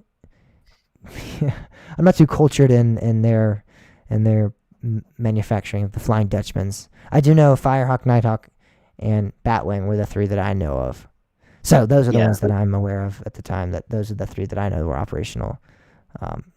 Yeah. Well, not anymore, Firehawk, but I just love those rides so much. They're really underrated. They're really like some of the best coasters out there, I think. In terms, if we had produced more and there'd been like more extensive layouts and things of that nature, they're intense, they're fun, they're great. I'm sure that's why so many people love Tatsu and some of the more extreme B&M flying coasters, because the ones I've been on are kind of like not they're fun. The Superman clones are fun, but they're not like anything to die for. Like I would probably take the Flying Dutchmans over the Superman clones that I've been on. And but I've heard great things about like Tatsu, and that's because it does such like an extensive layout and does so much more with its ride experience. So if I feel like Nighthawk and Batwing and Firehawk had gotten more of extensive layouts, there would have been a chance for it to be like a really great ride, because they're really good rides now. But I feel like they could have been potentially great, like excellent rides uh, if there'd Yeah, been more to them. I really would like to know how everything. There's a couple different versions of the story of what went down with the Flying Dutchman. I think it was Paramount was supposed to get all three, and then I think after they so. got Nighthawk, which was first at what California's Great America. Yes, I believe so. I think that's where it was originally at, and then it later moved to Carowinds. But I think after Paramount got that, they decided they weren't going to go through with the other two, and then that's when Six Flags was like, "Oh, hey, a cheap coaster, we'll buy those two," and that's how Firehawk and which was X Flight, that and Batwing came to be. But I don't know Cedar after Fair that. and Cedar Fair ended up with them anyway. Yeah, well, not Batwing. Yeah, well, ended up with one of them. Yeah. But that was Cedar Fair, not Paramount. So, True. But one of their parks ended up with them. but then like, yeah, it makes me wonder, like, did Six Flags also have an issue with them? I don't know. Like, I don't. It really did. I don't know. I don't know. I just think there should have been more of them. Yeah, I agree, and I think if they had done some more custom layouts again, I think there was a potential for them to be like insane rides, because they're already crazy. I would have loved to do like But at the same time, Vekoma really didn't do custom layouts back then at all. no, they didn't. But I mean, I think eventually, if I mean, and this is all like in a future. Everywhere. This is a And they future. weren't- This is a future where the Flying Dutchmans are a success and a hit, and everybody wants to buy them, and Vekoma can just do whatever they want with them. So then they start building custom layouts of the Flying Dutchman. That's my my worldview of what would happen. That's an alternate universe that I see for taking, if all went well. Well, yeah, we went to Six Flags America, and then it was time for Hershey Park. Man, oh, actually, real quick, I do want to bring up before we get to Hershey, one ride we didn't talk about was Firebird. that was the one ride that I was really not looking forward to getting on, and actually really liked it. Really, really enjoyed it.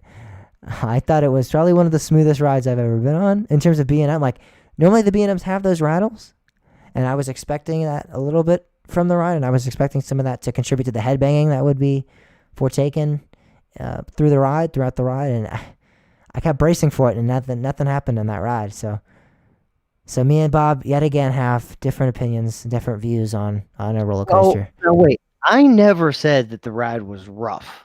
Not rough, but I was always expecting I wasn't expecting it to be rough, because I mean I know no B&M's like rough, but I was expecting the rattle of the ride somewhat to contribute to what you were classifying as like headbanging, and it was like butter smooth. No, I never really thought it had a rattle. It's just that headbanging off of the OTSR when you go through that corkscrew that killed me. And I mean, like I seriously, that was the most pain I ever had been on when I got off a coaster, was getting off a Firebird. Oh, man. It was just horrible. That was like one of the most. Edon was with us, and he agreed with me on how bad it was, and he wrote it with you and said he had to change his opinion. So I Yeah. don't know what to think. He really liked it. he said. I knew Hershey was coming up, and I wasn't going to risk it because that I just couldn't do it. Like if I would have experienced the same pain that I did the first time I rode Firebird, I probably would not have been going to Hershey. So that's why I didn't want to risk it. I don't know. Maybe at some point I'll give it another shot. I don't know. Oh, come on. Yay. You don't understand how much pain that caused me. I think I do. I've been in I mean, not in my head area, but I've been in some serious pain before with a roller coaster. I had one of the worst stomach cramps of my entire life getting off of Canadian Mindbuster at Kansas Wonderland. I literally sat down for like an hour and just laid on the concrete in front of the ride and just laid there. and was like, I cannot move right now. I was in such pain. And I'm willing to retry that when I go, because, I mean, everything changes because now getting to Hershey Park, an opinion that truly changed for me, like mind shattering change for me, was Skyrush. That previously had been like outside of my top 20. It's now moved to, I think, number 7 or number 8 on my list. It's exceptional on my overall list too. In terms of like steel rides, I think it might be like number 3 or number 4. So it's definitely up there. It's an exceptional Still ride. my number one still is Skyrush. Nah, It's number still got a 5 on couple my rides above overall it. list. Yeah, I got a couple rides over it, but yeah, I mean, it moved up like 15 spots almost to where it's at now. So it is true. Anybody that's ever ridden it and called it a thigh crush and hated it and didn't enjoy it, you got to give it another chance. I still think the restraints are bad. I still think the restraints are probably the worst I've ever experienced, but I don't think they affect the ride in such a way that I remember them affecting it. I remember it affecting it throughout the entire ride. It really doesn't affect you till you hit the brakes, and then you're like, oh no. I think the most important thing is if they change the restraints, it will definitely take away from the ride. That I think that's the thing. I think that the design of those restraints is critical for the ride. I don't know. I feel like if they did something with like the Terran restraints that we saw at Phantasialand, I feel like those are supposed to be amazing. And I mean, that does a lot of the same maneuvers and a lot of the same elements as Skyrush. I know it's not a wing, but I mean they could easily. People are like, oh, they can't because of the wing. You can't do certain restraints, but I mean they're intimate. Yeah, they can easily customize restraints for this ride. I'm not saying they're going to. I'm not saying they've even thought about it, but I'm just saying if they were going to, there's 100% no doubt in my mind that they could easily think of a restraint system that would I think better the work. wing makes them a little more difficult. They might be able to reshape the restraints, but that's because that would it's do all it though. That's literally all that would take. I mean, maybe because it's literally just a straight horizontal restraint. There's no grip for like your legs. There's no. I don't have. I see. I think the thing is, I think most of the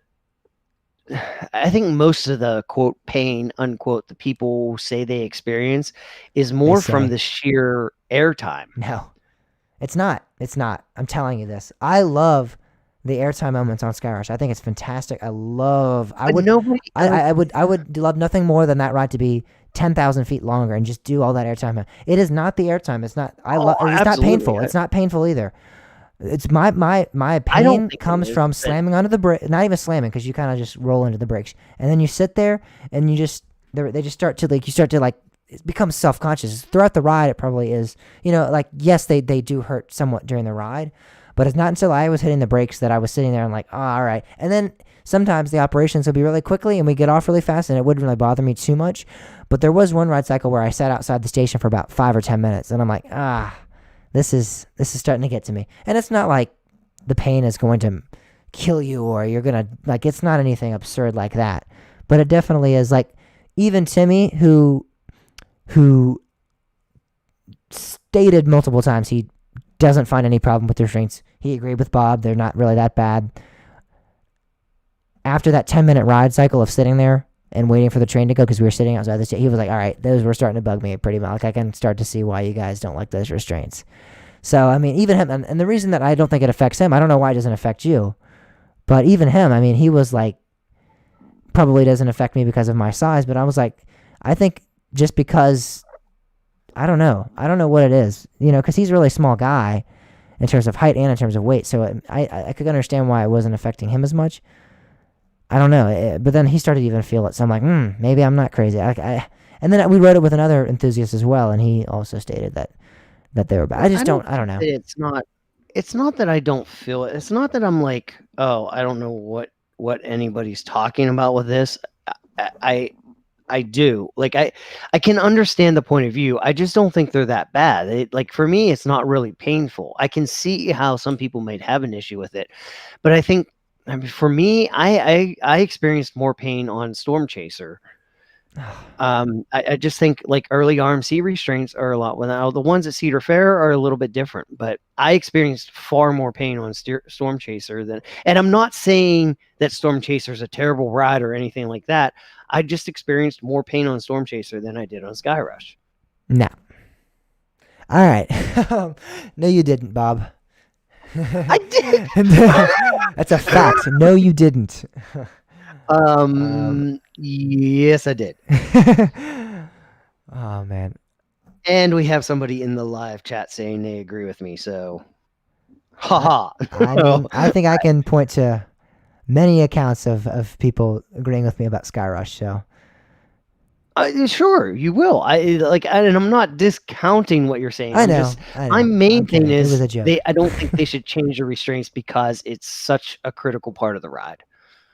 I don't think it for is. me. It's not worth risking, I changing don't. that ride experience. I don't think the restraints at any ride ever have really played and that substantial. The ride is insane because how it's designed in terms of the track, in terms of how the train coordinates with it, in terms of the lift system it utilizes, because coming off of that drop, you're going already like 30 miles an hour, 40 miles an hour. I don't think the restraints themselves really play that big of a role in the ride other than causing pain at the end of the brakes. So that's just my take on it. But yeah, Skyrush was amazing still. Again, I don't think it discounts the ride, the restraints at all. It's definitely still a phenomenal ride. One ride I also want to talk about is the new for 2020 attraction, Candemonium. We just finally got to get on that. Bob been on it a while ago. He reported on it, I know, a while back. But I have a bit of a different take, which won't surprise you guys. What? You don't agree with me? Wait, you don't agree with me? What is this? Is this What? Coaster Talk podcast?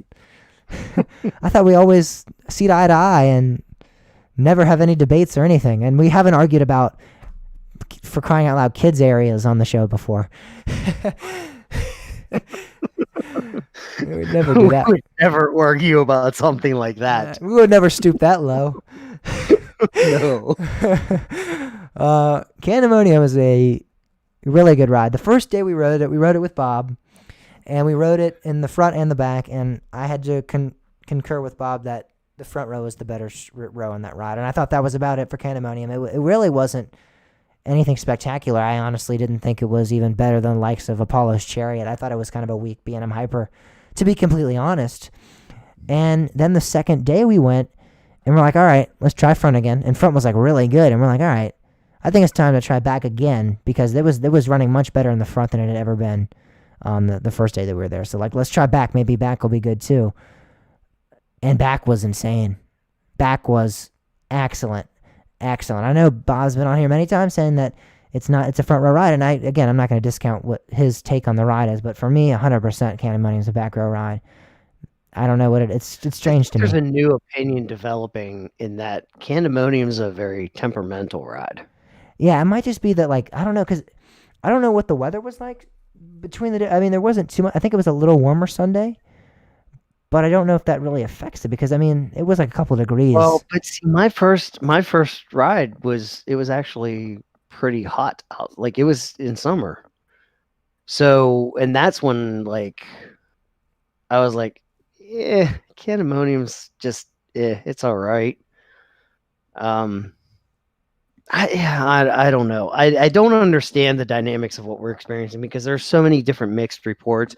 And there's been times I got off, I'm like, oh my God, that is so much better than Diamondback. And then like you asked me again on, after we got off of it, I'm like, I don't know if it's better than Diamondback. I think it's much better than Diamondback. Just like every time I ride it, my opinion changes. So based off my ride experience and based on where I have Diamondback, it's much better. Even when I got the poor ride I got on it with you, I thought it was better than Diamondback. It wasn't a poor ride. It just wasn't like excellent. It was just like pretty good, I would say. That's probably about where I would have put the ride Friday. Just a 6 or 7 out of 10. Now I'd probably give it an 8 out of 10. It was really, really, really good. If I was to just rank it off the top of my head and not really get into an actual review, but there probably will be a review on the YouTube channel eventually, so you can watch out for that. But in terms of the actual ride experience, you go through that first drop, which I thought was really good. The second, I'm just going to go everything based off my best experience, which was the second day. The first drop was really good.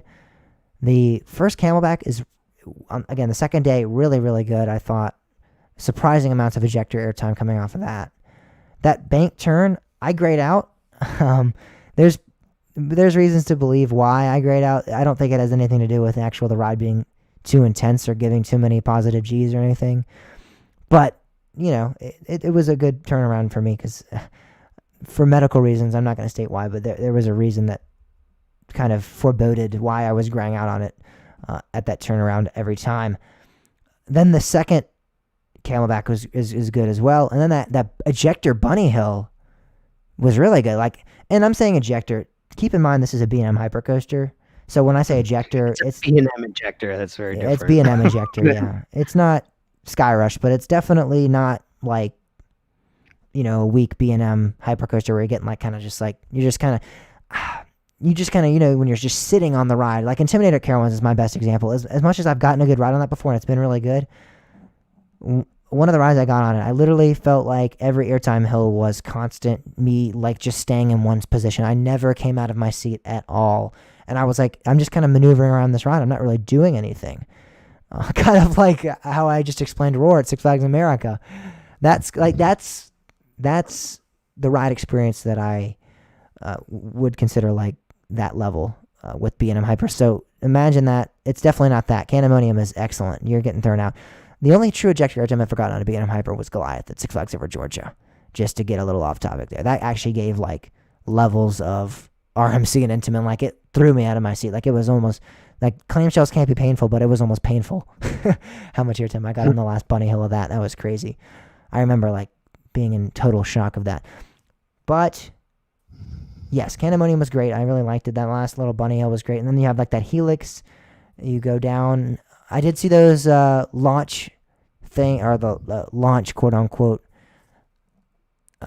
elements that Bob was discussing, or what he thinks might be boosters or launches or whatever. Not really launches, but kind of they act kind of in a same way as a launch kind of. I don't know what I feel about those. I mean, you see what I'm saying though. It actually looks like it could be possible. It could be just that B&M's doing a new type of trim. I don't know. It could be. I don't know what it is. They definitely look very different though. There's something different about those that I have not seen on any coaster before. And I think the thing is like some people are like, oh, there's no way that they're going to put that much power into a launch just to control. You like the thing is if you only need to boost the train 2 miles per hour, you don't have a huge power requirement for that. Yeah. So I noticed I think there's actually 2 of them in different parts of the track, and they're spaced out in a way that seems almost like it would be where you want to space them out if you're like worried about the train running too slow in the cold weather. I just have this weird feeling that there's something that Hershey Park and B&M have cooked up. I just have that feeling. I don't know it for sure. It just seems like there's something there because there's a lot of cabling going to those as well. Yeah. Which makes me makes me think more, that there's more to those than just a trim brake. It'll be interesting to see what plays out, though. I agree. It's definitely unusual. Of course, Great Bear was awesome. We did the Sidewinder, the Vekoma SLC. That was really. I still think that's one of the Vekoma Boomerang. Excuse me. I still think that's one of the best boomerangs. It's amazing. I really like that one. Yeah, because of the MK1212 trains. I just love those trains. I really wish parks would put those on their Aero loopers. I would love to see those trains go on Loch Ness Monster. I would love that so much. I feel like Loch Ness is great how it is, though. I don't really think there's a problem with it. I'm not saying Loch Ness is bad, but I would love to see like the vest restraints and those, which are not B&M vest restraints. Don't get that in your head. They're very different. But how about what we saw at Wildcat? The line to get on Wildcat was impressively long. And actually, I think it was one of the longer lines that we waited in outside of like Skyrush and Candemonium. Not even Skyrush.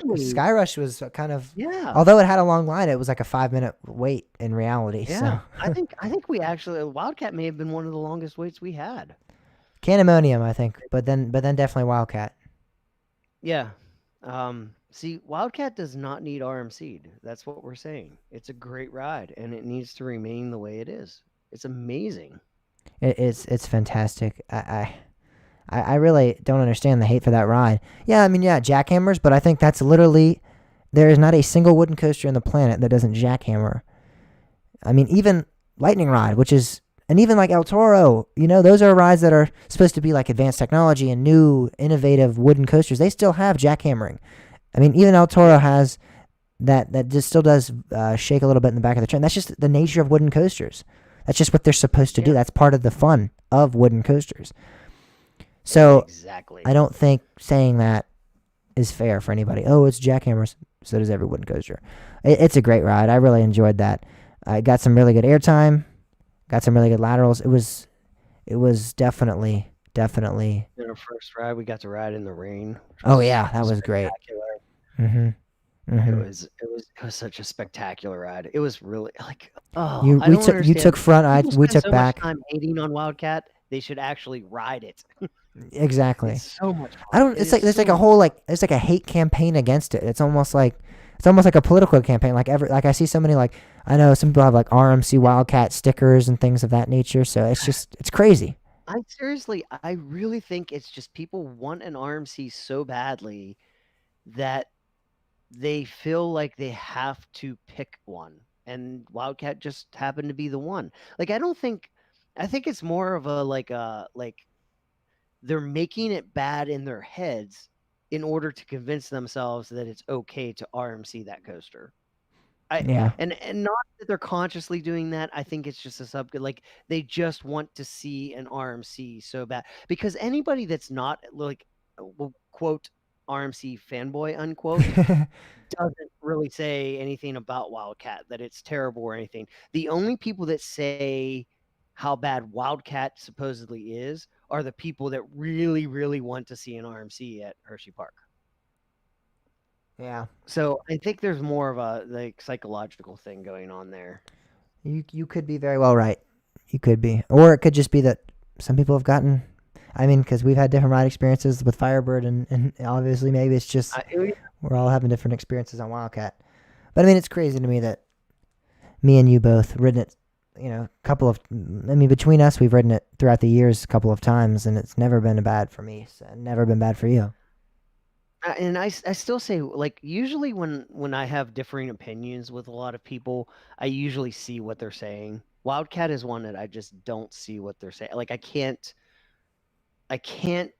see what what people say are bad about it. I just can't see it. And I normally, don't I'm the feel one anything that bad about will it. say like, "Oh yeah, well the community says this, the community says that." Like I almost use it sometimes, not even as not as a basis of my own argument, but I'll say it almost like playing the devil's advocate. Well, the majority says this, so think about that. Even though the majority does say RMC Wildcat, like I just feel like they're wrong. I feel like half of the majority probably hasn't even ridden it, and then the other half, I just thought maybe it's a psychological thing. Maybe it's I don't know. It's not that. It's Sometimes I it's a question fun too if ride. it's really that many people. I think maybe it's just more vocal people.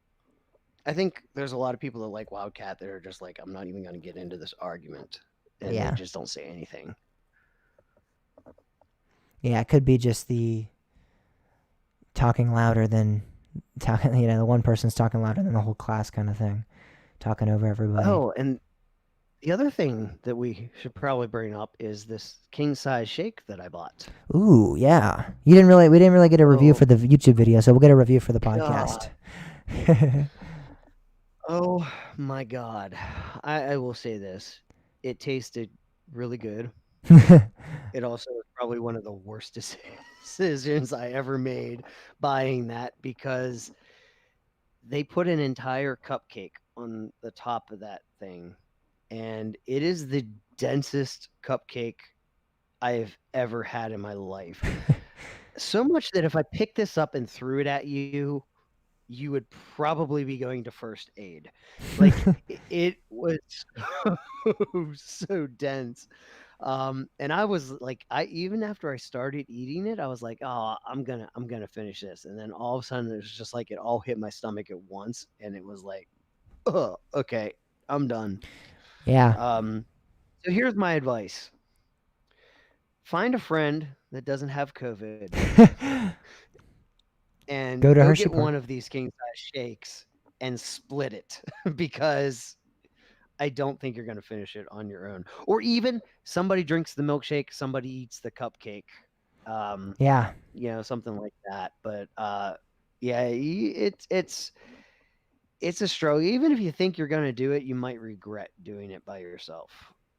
I have no But doubt in my it mind was really if I had put myself to that task, I could easily finish that on my own. Just based on my yeah. But how many rides would you have to skip after that? that is a different story maybe, but I just know. It was really good though, and it's definitely worth buying just once, especially if you have a friend to help you out with it. Yeah, and tell them where it's at, Bob, because it was a bit of a search to Oh find that yeah, so place. it's not in Chocolate Town. No. It's actually it's called Simply Chocolate, Yeah. and it's kind of it's like behind those kitty like there's a if you're at Reese's Cup Fusion, there's a few kiddie rides in front of Reese's Cup Fusion. It's kind of sitting behind those kiddie rides. Yeah. Right by the Skyway entrance. Hmm. Where there's that little skyway that goes over the hollow. Um it's right there. That's where you get these king size shakes at. Yeah, 'cause Bob So marched just to the front of the park and asked an employee. He's like, "Where's this milkshake place at?" And he's like, "It's over by Reese's Cup Fusion. It's over there at Simply Chocolate." And Bob's like, "Are you kidding me? It's not in Chocolate Town." I really felt bad too because like sometimes I forget that I'm wearing a mask and people really can't pick up on my sarcasm because they can't see my face really. Um, because I was being pretty sarcastic with this guy and I don't think he was. He I don't looked, think yeah, he he was looked a little kidding. nervous. He's like, "Nope, it's not. It's not in Chocolate Town. It's a Simply Chocolate. Simply Chocolate outdates Chocolate Town." And I think it was something too. He said something.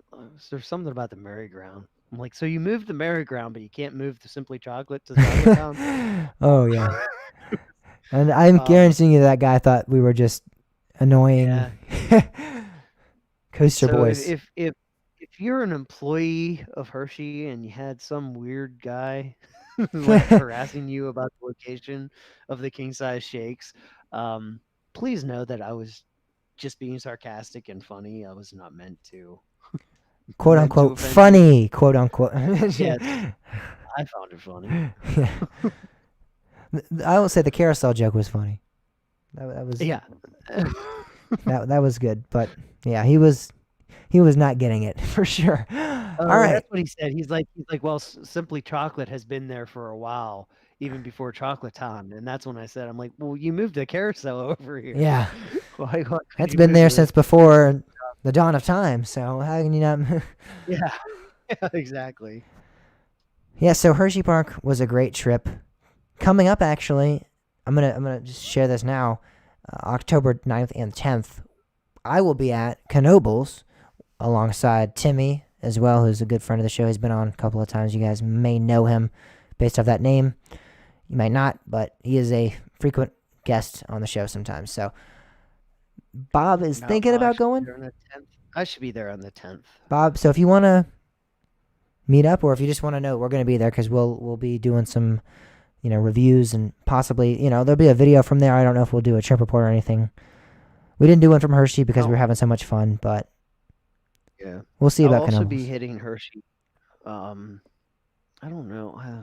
Kind of thinking maybe this weekend, but it might be a couple weekends. I don't know if I'll be I doing definitely want to get up Hershey. there for Hershey Park in the dark. Yeah, I've I yet don't to know go about to that. Hershey, but I do want to bring up something else, Bob. Something that you weren't involved in, actually. Something that I. What? What? So just for like 5 minutes, Bob, you cannot talk because you were not involved in All this. All right. Take a bathroom All break. right. Fine. I'm just kidding. All right, so so after Hershey Park Saturday night, Bob heads home. Me and Timmy again are solo. We saw some billboards for this Scream Park outside of Hershey called Field of Screams. And we were like, we'll check it out. I've been to a couple of scare events, haunt attractions in Virginia. I've been to, there's a lot around me that we actually have like 3 or 4 different ones that are, really immersive, really cool. And I was like, this is probably just gonna be another one of those. The farm is just been converted into like a haunted house kind of thing. It's kind of, I figured, like a family owned thing. I could not have been more wrong. Apparently, this is the number one haunted attraction in America, which I don't know where they got that claim from, but I mean, not many, if you guys are haunt enthusiasts, not many haunt places claim things like that. They might have a tagline, they might have something, but to claim you're the number one haunt, I would believe, and if I did some more research on it, I'm sure it might be like an actual travel website like USA Today or TripAdvisor has actually listed them as that. But that's like on all of their billboards, it's on all of their shirts, number one haunted attraction in America. And why is that, you might ask? Well, this is an actual amusement park. I would say it's about 30 or 40 acres large. So we're talking like the size of almost like Kennywood. Kennywood's about 60 or 70 acres. So it's about half the size of Kennywood. And it is just themed completely to Halloween. You know, you have ghouls and goblins and ghosts and skeletons and demons and warlocks and witches all throughout. They have a toll plaza that's themed just to that. And throughout the entire actual park, there's smoke and there's actual decorations. So normally when you go to haunt attractions, at least in my experience, what you do is you head up there, you park your car, you walk over to the haunted house. Nothing outside the haunted house is themed. Then once you get in there, then you start seeing some theming. Then you start seeing the actors popping out. But I tell you, even the queues and the actual plaza for this entire place was themed to a T. It was amazing. It was so good. They had games, midway games. They had food venues. It was almost like going to the state fair and just having it completely themed to Halloween. It really felt like that. It was unlike anything I've ever experienced, and it truly is like a dream come true for me.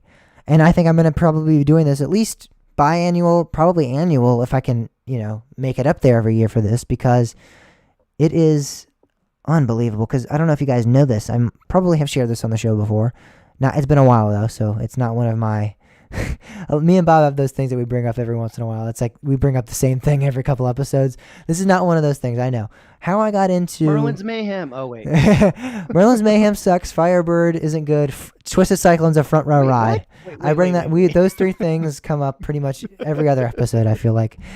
But yeah, this is something I definitely haven't brought up in a while. Is that actually what got me into amusement parks was haunts. I was still afraid of Halloween, haunted houses and things like that, but I was obsessed with drawing maps of theme parks, but I would always do like a Halloween theme to them, and I do haunted houses, and I loved going to Busch Gardens Halloween. I would hate the actual scare actors, and I'd be terrified of them, but I liked seeing them and witnessing them scare people, and it just intrigued me. So that's what and then I was like, oh wait, when I go to theme parks, now there's roller coasters I can do too, and then the roller coaster thing kind of took over, obviously, as you can tell, to the enthusiast side of things, but the Halloween thing has never truly left me. It's still a huge passion of mine. I still love it. So that was the dream come true for me. I loved it so much. They had one of the best, absolute, excellent haunted hayrides ever. I've done one before that's just like, you're out in the woods and some ghouls will come up to you. But this is amazing. You take I like hayrides. You take off the haunted part. Subtract that. Maybe Bob will do it. Right. I love hay. I grew up in the country. Yeah. So I had a lot of hay rides. I love hay rides. Yeah, but sadly, this is not one of those your typical hayride. This is one that is filled with fright and ghouls and goblins and the creatures of the dark. So let me ask you this, though. You've seen me on some spooky attractions, and when we've watched some scary movies, like, would you even want me to be there? Yes, I think I would. You know me well enough, Bob. Right? You know that answer. You know that answer if you know me well enough. Nothing for no other reason than to laugh your butt off at me. Oh, Bob, you would have had a fun time. And the thing is, I don't know, I think it might be because of COVID, but the first house, there was pretty much no scare actors in. There was like 3 or 4. And I was like, man, and there was a lot of animatronics though. And I'm like, maybe it's just COVID. They're not doing a lot of animatronics. That could be staffing. I think it might be more staffing than it is like they're trying to be safe with COVID, because as long as the scare actors are wearing masks, it's the same, because there's people in front of you. You're walking into these haunted houses with people anyway. So it's not like limiting the scare actors is really going to do anything. I think it just might have to be staffing. The first house, probably the best themed anything I've ever been in terms of roller coasters. Like, it's better than Verbolten. It's better than I don't even know what the words to describe it. You like enter through this like school bus, and then you like end up and you exit the school bus, and then you're like on this gated pathway. It's like elevated above the actual pathway, and you feel like you're. I mean, it's just I can't even like describe how awesome the theming was. There was fire, like explosions, coming fire effects throughout the entire haunted attraction. It was exceptional, amazing. Oh man, it was so good. So that was great. The haunted hayride was great. I don't really want to give anything away, but I do want to say that they make frequent stops, and you actually are in like show buildings. They close you off, and you're actually in a show building with like multiple scare actors in the show building. So it's almost like you get stopped in a haunted house. The actual doors to the haunted houses or the little stops that you have will close on you. So you'll be like in a building and it's pitch black, and then like lights will flash on, and there'll be like 50 or like not 50, like 4 or 5 scare actors roaming around. It's awesome. And they're all themed to different things. So everything in this park is themed. Then there's the next haunted house, which was themed to like a psych ward, which was the best one in my opinion. So many crazy scare actors throughout I actually, as someone who doesn't get scared frequently, got scared throughout that ride. Not scared, but like I got startled by some good jump scares.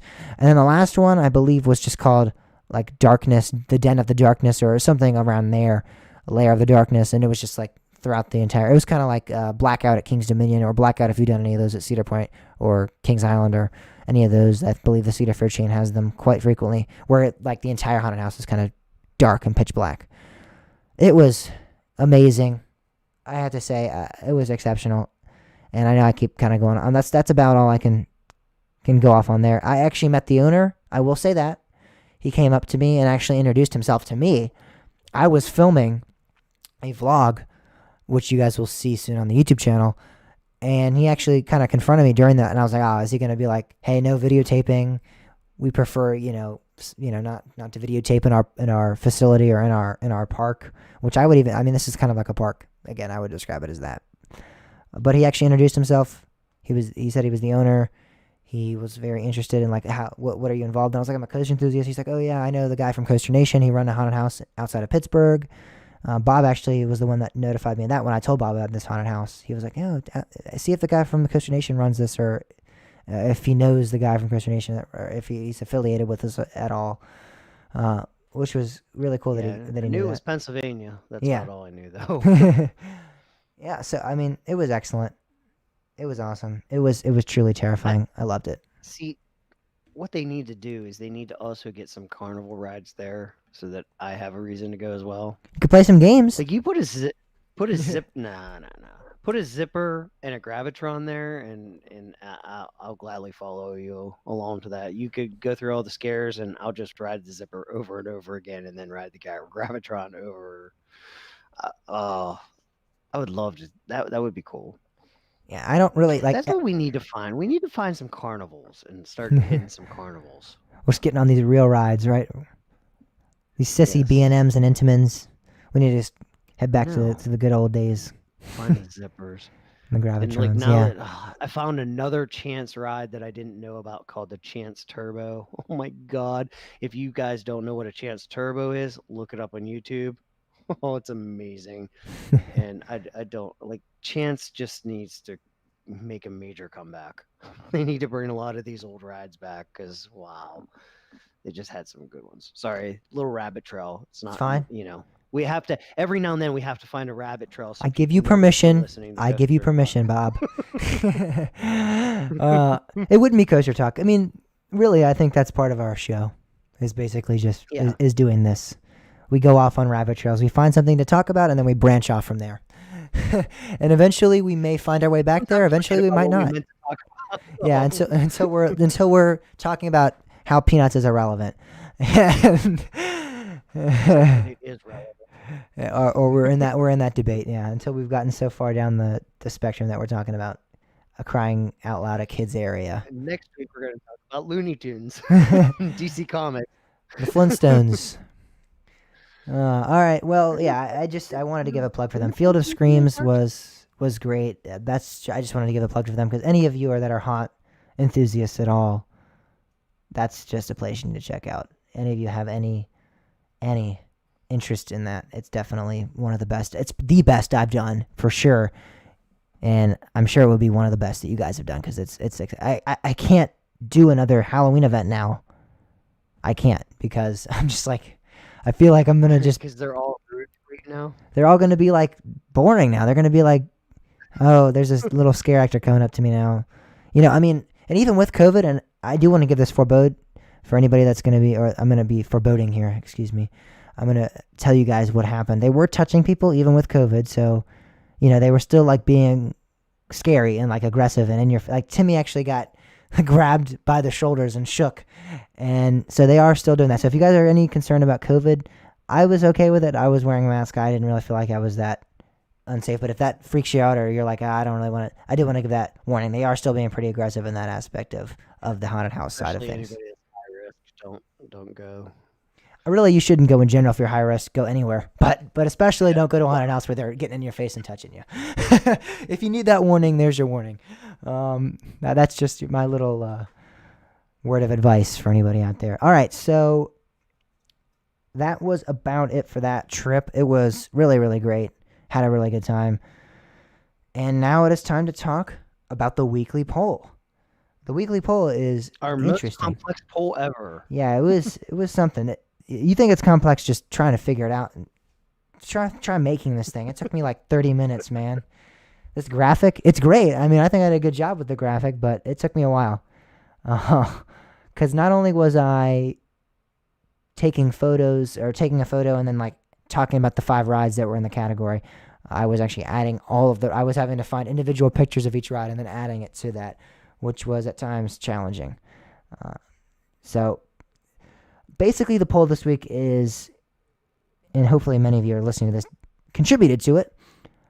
If any of you have ever been on a social media page for a restaurant or even other theme parks or, a sports team, a lot of times what they'll do is they'll say, we're going to give you $15 and you choose, if it's a restaurant, choose the best menu from our selection. Choose your top 5 players from our selection. Choose your top 5 roller coasters from our collection at a theme park. And they'll do that, and they'll say you have $15. You have to pick 5, though. So you can't just pick the top 5, because that would obviously just be, easy. There you go, you're done. But the thing is that you have $15, so you can pick like the number 1, and then you can also have to go down to like number 3s and number 2s at that level, at that tier, and try to figure out which one is all going to add up to $15. So our question was choose a well-rounded collection, and we added some family rides, we added some kind of like mid-throw level rides, like they're still they have inversions, they have airtime, but they're not like intense or like gonna blow your socks off in terms of intensity. And then we had like the berserk crazy ones at the very top at the $5 level. So I'll read off every coaster real quick. I think that's fair. So anyone that didn't answer it can kind of maybe think along with us as we do this, what you might choose. So at our $5 level, we had Fury 325, Sky Rush, El Toro, Steel Vengeance, and Voyage. At our number $4 level, we had Intimidator 305, Millennium Force, Ravine Flyer 2, Phantom's Revenge, and X2. At our $3 level, we had Montezuma's Revenge, Thunderbird, Cannibal, Apollo's Chariot, and Switchback. At our number $2 level, we had Racer 75, Impulse, Ninja, Twister, Steel Eel. And at our $1 level, we had Grizzly, Sidewinder, Merlin's Mayhem, Blue Streak, and finally, Carolina Gold Rusher. So, out of those selection, which it is a wacky selection, I agree, and that's kind of the point. It isn't supposed to just be the top 5. It's not just going to be 25 of the best, or 20 of the best rides on the planet. We wanted to make it like some aren't as well known or as well liked or as popular. Some are more family oriented. Some aren't, just so you can have to make that collection well rounded. Some people kind of broke the rules. Some people didn't choose 5, which I'm all right with. I'm going to read them off. I think it's fine, but the rules specifically said 5. So I'm going to read off the 5 ones first, probably, and then we'll do some of the other ones that were more fun and Rules more. are overrated. Yeah. Coming from a podcast that breaks their own rules all the time, we definitely, rules are overrated. We don't care about them. All right. So one of the first responses we got was Fury 325, Ravine Flyer 2, Cannibal, Ninja, and Merlin's Mayhem. I think that's a good collection. I definitely do. I love the Fury. I love the Ravine Flyer 2. I even like the Cannibal. I think Cannibal actually might have been one of the sleeper hits that we kind of included in there. I've heard some really, really awesome things about that. So that easily could be, maybe make a case for a $4 level. So definitely some people that slid Cannibal in there, I think, got kind of lucky that we included So I that. do have to ask, James, did you check the math on all of these? I did not. Okay. You did? Oh, you did not. Okay. So we we have not checked. I'm not going to check this in my head because I can't math. But We're going to get a yeah, take that with scientific a grain of salt. This has graphing not been calculator. checked. Yeah. If these are wrong, it's not James's fault. It's mine. Nor Bob's. Unless ours. Nor Kosher Talk Podcast. How about we do this? These responses are not affiliated with the company of Kosher Talk Podcast. Any incorrect math cannot be redistributed to the. Not that I'm great at math anyway, so Yeah. like I don't I would want there to be hope thinking I'm bad truly at that math. anybody that is responding to this is at least at the base level doing the correct math, even if they don't include 5 in total. Hopefully they still do the right math. So again, Fury 325, Ravine Flyer 2, Cannibal, Ninjas, Merlin's Mayhem. The next one we got was El Toro, Phantom's Revenge, Racer 75, and Millennium Force. I know I said I was going to read the 5 off, but it's actually kind of a long list of responses we got, so I'm just going to go in order that we have them. It would be too much to try to count them off before I read them off. So I'm already breaking that rule. So there's another rule I'm breaking.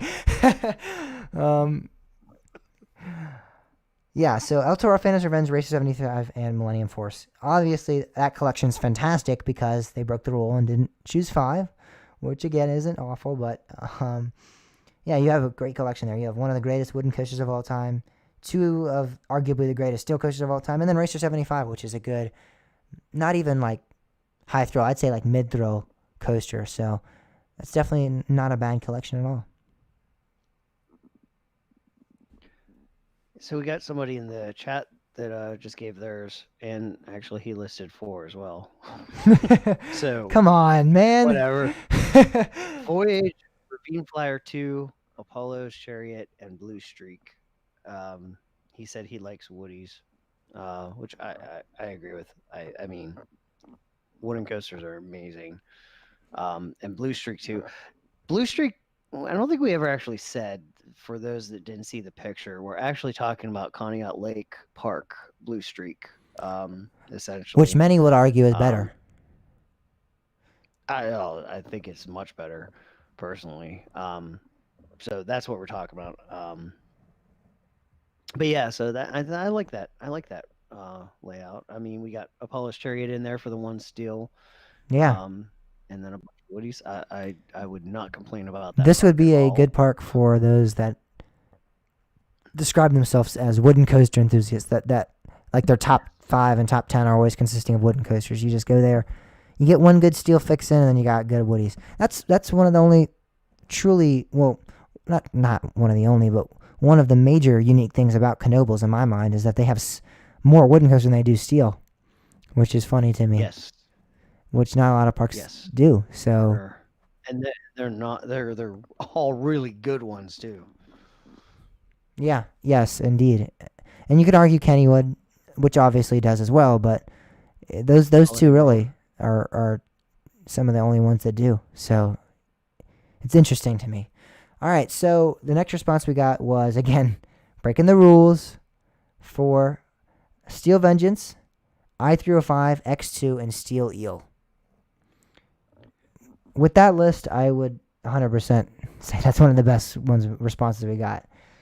And again, it's because he chose to do only 4, which obviously kind of some of the fun of it, of trying to select those lower level ones, wasn't really involved in this decision. But still, I mean, you have Steel Vengeance, which is amazing. I-305, which is amazing.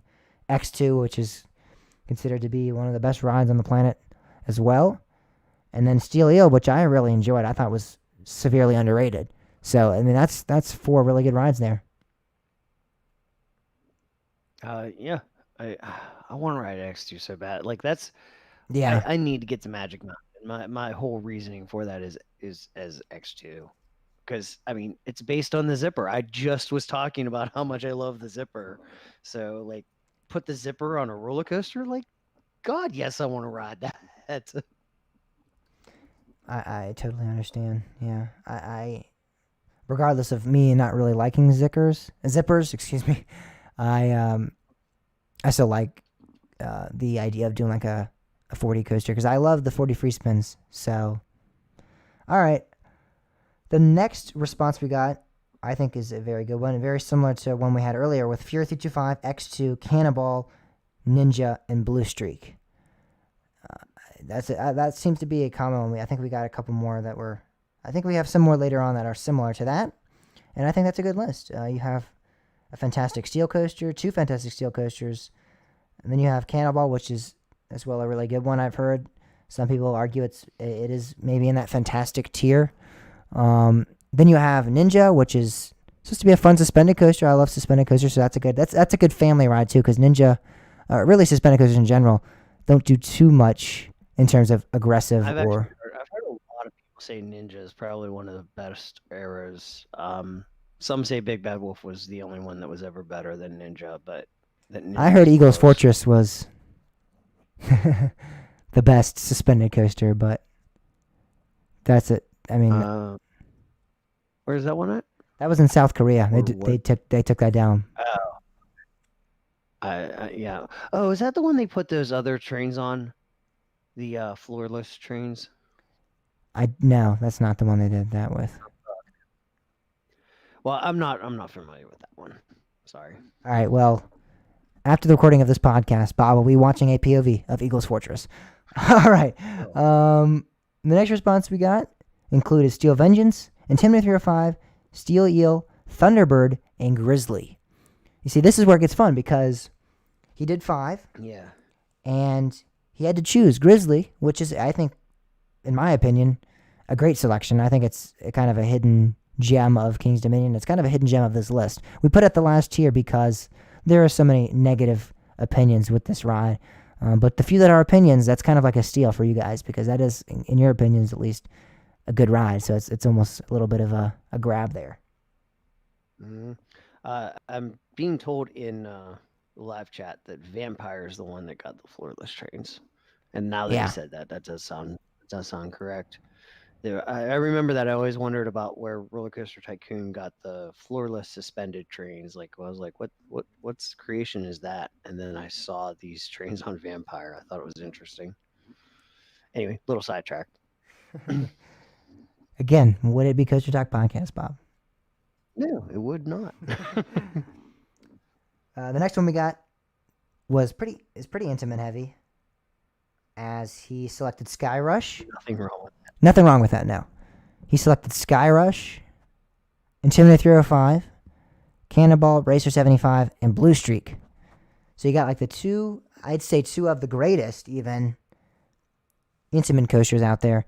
And then you include 2 good wooden coasters and, again, arguably one of the most intense, one of the most crazy steel coasters out there. I've heard a lot of people say Cannonball is like really, really good. So it could even be, for some people that have ridden it, it could be a sleeper hit in a steel to be in I think it's in the $4 tier, or the $3 tier actually. So yeah, that's a good list.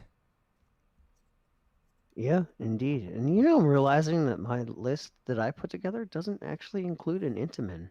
And Intamin's my favorite manufacturer. Ooh, so it made Bob Interesting. a little different. See, that was the fun thing, is it almost like you had to select. Pushed me. Yeah. That's what's cool about this method of doing it is like it's not just like because I mean It's not just favorites. Yeah, exactly. It forces you to really like think about what you're going to put above the other ones. Next response we got: Steel Vengeance, Intimidator 305, Thunderbird, Racer 75, and Merlin's Mayhem. That's a good mix, I think. You got a very good top 2 there with Steel Vengeance and I-305. Then you have like a good mid-level thrill coaster with Thunderbird. Racer 75's, I'd say, mid to kind of even family, I would say, coaster because of, that's kind of a ride that parents ride with their children. I think it's definitely a stepping stone coaster for most. And then you have Merlin's Mayhem, which is like the family ride for like the really small kids that are like terrified of even Racer 75. I ride it and I'm not a little kid. What are you Yeah, talking about? It's not only for families, that is it's definitely. for podcast hosts too. Yeah, it is exactly. Okay, let me reframe that statement. It's for families and for Bob K. Mertz. The next one we got was Blue Streak, Intimidator 305, Thunderbird, and Merlin's Mayhem. So he chose 4, and I feel like he still has money left over for that one. Excuse me, he also included Cannibal on that list. He made a second comment where he said I forgot to include comment. Or Cannibal, excuse me. So Cannibal is also on that list. Cannibal is getting, that's definitely like I think the most reoccurring ride so far. That's a good list. It is Good list. almost good enough for Bob K. Mertz. It is. Indeed, it is.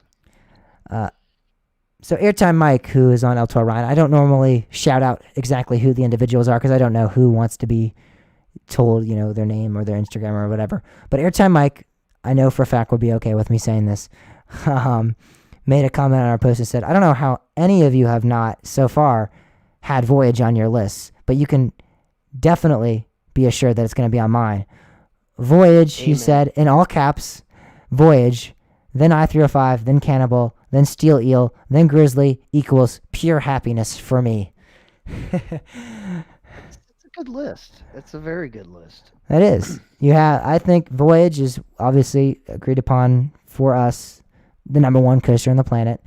Intimidator 305, excellent ride. Cannibal, again, supposed to be really good. Steel Eel, I thought was really good, underrated coaster. And then Grizzly, me and Bob and a lot of Katie enthusiasts will tell you, underrated attraction. Very, very good ride at night. And to Airtime Mike, I want to say these are all roller coasters.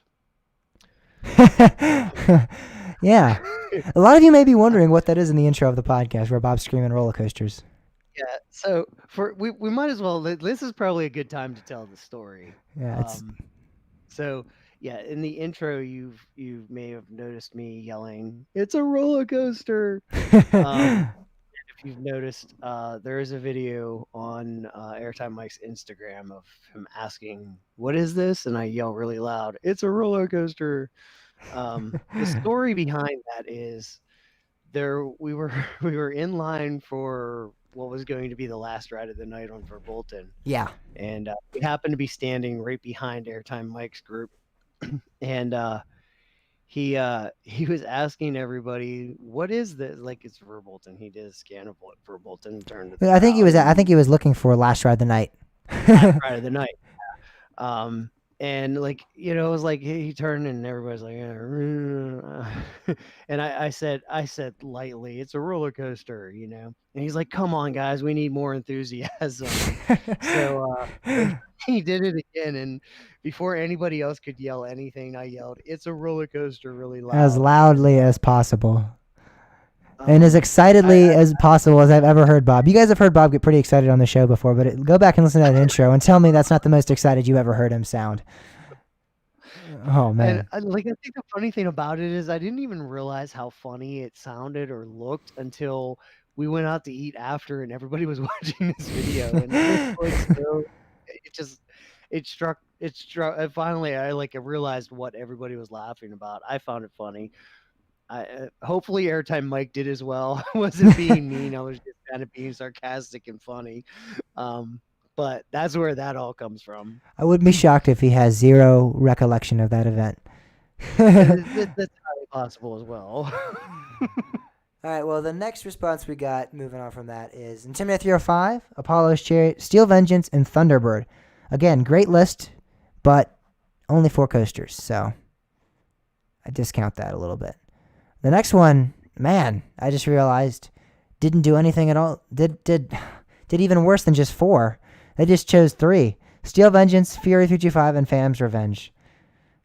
I feel like 4 I can 100% kind of get behind and go, all right, you chose 4, whatever. Throw in $1 there. Like, yeah, come on. The next one was... because they definitely had $1 to spend there. And then another one was 3 as well. Fury 325, Sky Rush, El Toro. So they just went for all top fives Those there. are all tier 1, so Yeah. no money left there. I still, come on. Next time, guys, a little bit listen to the directions. We break the rules, but I feel like, I could just. No, never mind. I feel like I couldn't have put choose 5 any bigger on the image. I purposely did that. Too much. Might have been, yeah, might have been. I was asking them too much to think about with school and everything going on. They're like, screw it, I'm just choosing 3. The next response we got: Steel Vengeance, Intimidator 305, Apollo's Chariot, Twister, and Merlin's Mayhem. Gets all categories done in 5 rides, he says. I agree. Yeah, you got High Thrill Coaster with Steel Vengeance. Has some good airtime and some inversions. You have Intimidator 305, which is an intense machine, laterals, heavy. 305 is intense? No, it's not. Nah, that's a B&M.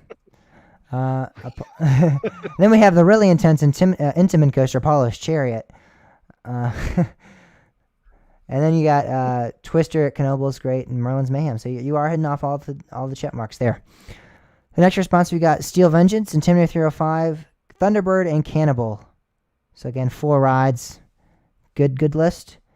The next one we got Steel Vengeance, Millennium Force, Intimidator 305, and Twister. Definitely a good list. That's the first time we heard from Twister. No, it's not. We've had a couple of Twisters. Nope. Really? Nope. Yeah, there was a couple of Twisters before. Okay. The next I'm one, paying really close attention, guys. Bob is so in tuned with what's going on right now that he isn't actually listening to me. He's reached nirvana. He's at pure relaxation within. All right. The next response we got was, I think, probably my favorite list, honestly. Voyage, Intimidator 305, Cannibal, Steel Eel, and Grizzly. Out of the ones that we've gotten so far, I think that might be like the one that I most like. That's a good list. Yeah, I really like that. You said when I did this, I'm gonna just say before I even give mine off in a little bit. When I did this, I definitely thought of trying to make well-rounded collection. I was thinking about different rides that different groups of people might enjoy. But I think in terms of like if it was a personal list for me, that might be mine. I don't know. Intimidator 305 or Fury 355, they're interchangeable there. I think I might go with Fury more, but other than that, I think that's the best list I for like a personal list that I would choose. Someone said Sky Rush, I-305, Phantom's Revenge, and I'll keep the $2.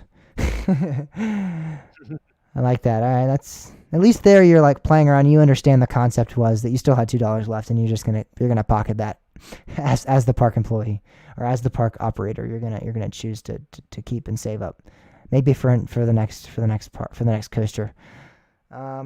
We got an El Toro X2, I-305, and Steel Eel response, which is good. I'd like to see the Steel Eel love. A lot of people giving Steel Eel love because I think it deserves it. A lot of people overlook that ride. I've not been on it, but I know from other Morgan hypers that it's Morgan. Well, even with it being, I would say even with it being like the shorter, the 150-foot version of the Morgan hypers, I would still say it's the better of, like, I've ridden Steel Force, haven't done Mamba. And obviously, I wouldn't say Phantom's Revenge, I guess. But in terms of like the traditional Morgan hyper coasters, I would say it's my favorite. I didn't realize Steel Eel was actually that short. Yeah, it is. It's crazy. It is. It's 150 feet. And it is an excellent ride. It's really good. The next response we got was Steel Eel, Phantom's Revenge, Steel Vengeance, Thunderbird, and Grizzly.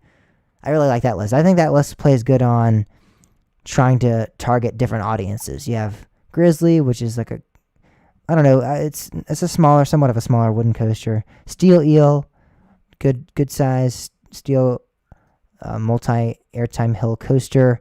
Thunderbird, good launched B&M wing. You have Phantom's Revenge, which is intense, and then you have Steel Vengeance, which has like the inversions in the airtime. So I feel like you have a good mix of rides there. I just looked up on RCDB, and I gotta say, Steel Eel has such a great color scheme. Yeah, it does. I love that color scheme. Holy crap! It's very vibrant. Are beautiful. Yes, it is. Wow. I don't know why I didn't notice this I really like before. that park too. Sorry. SeaWorld San Antonio, great park. All right, so we have a couple more responses on our other social media platforms. That was all from Instagram. Now we're headed to Facebook, and we have one response on Facebook, and I'll read that off real quick.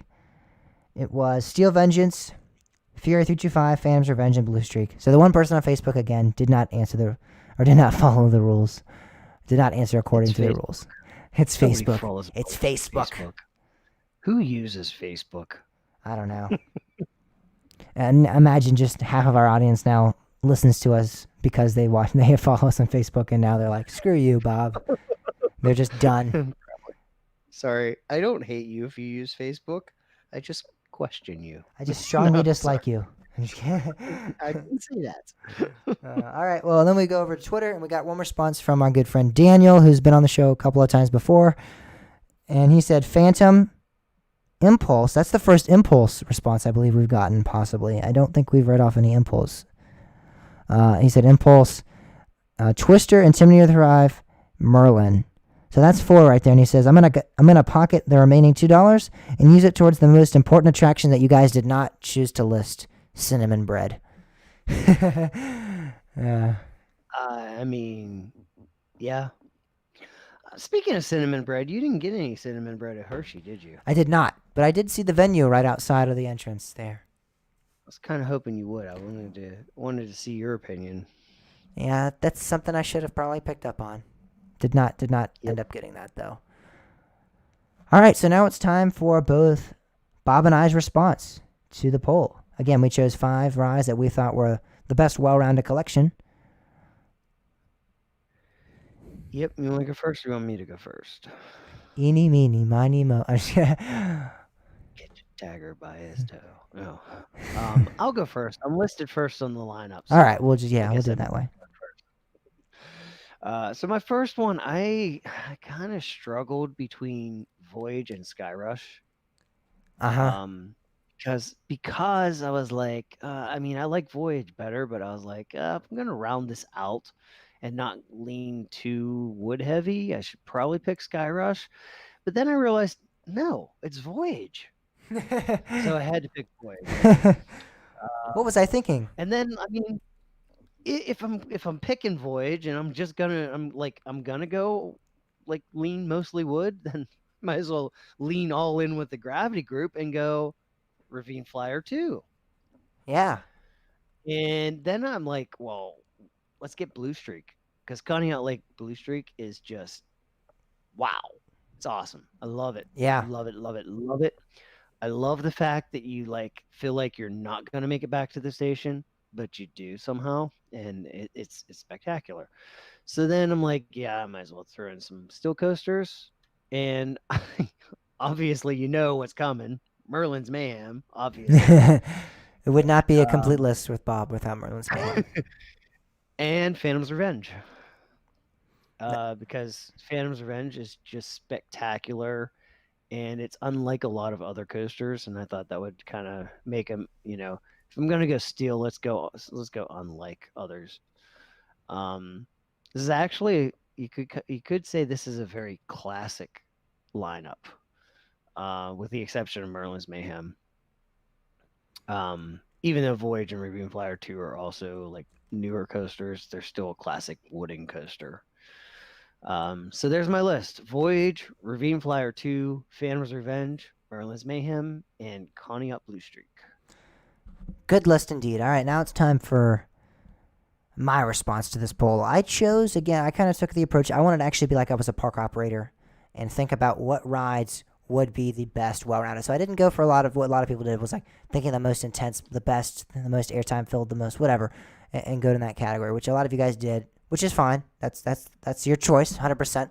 I wanted to take the approach of being kind of a theme park operator, though, the owner of a theme park. So I chose Fury 325 because I realized that's not too intense, that's not too crazy.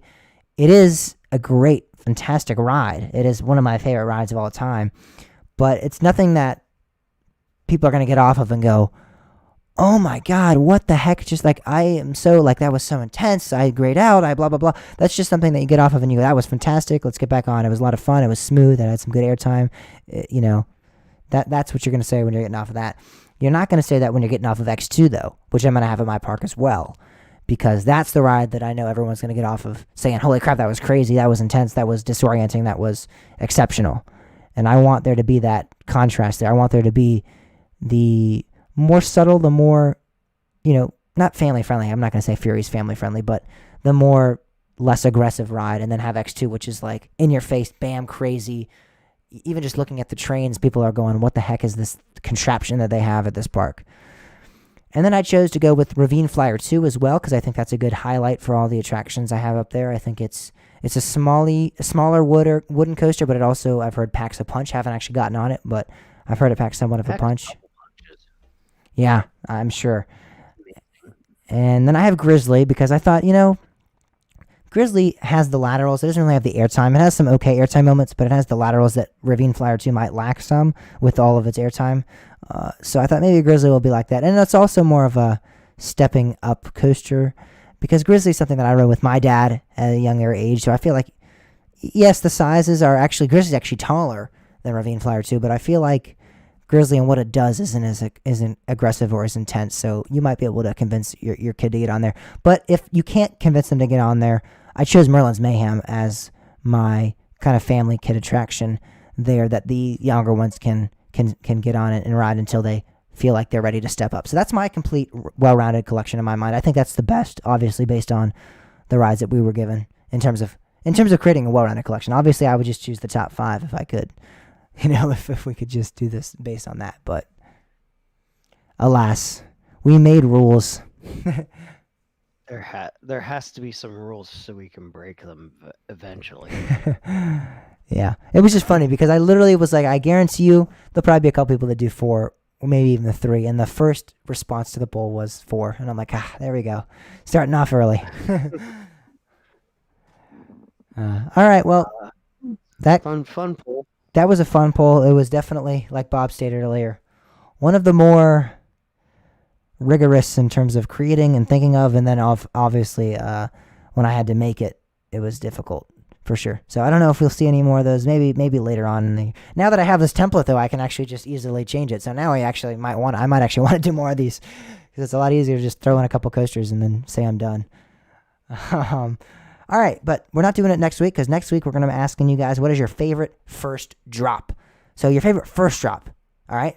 First drop. Demon Drop does not count. Demon Drop does not count, but I also know, I was thinking of a particular ride that we just discussed a little bit. Phantom's Revenge does not count, because a lot of people go, that second drop is one of the best drops ever, and it is, but it's not a first drop. Oh, wait, what if they really like the first drop? If they like the first drop, that's fine. But you can't go, the second drop of Phantom's Revenge. Nope. That doesn't count, as much as I love that thing as well. First drop, or any other airtime moments. I actually really do like Phantom's Revenge's first drop. I think it's really good.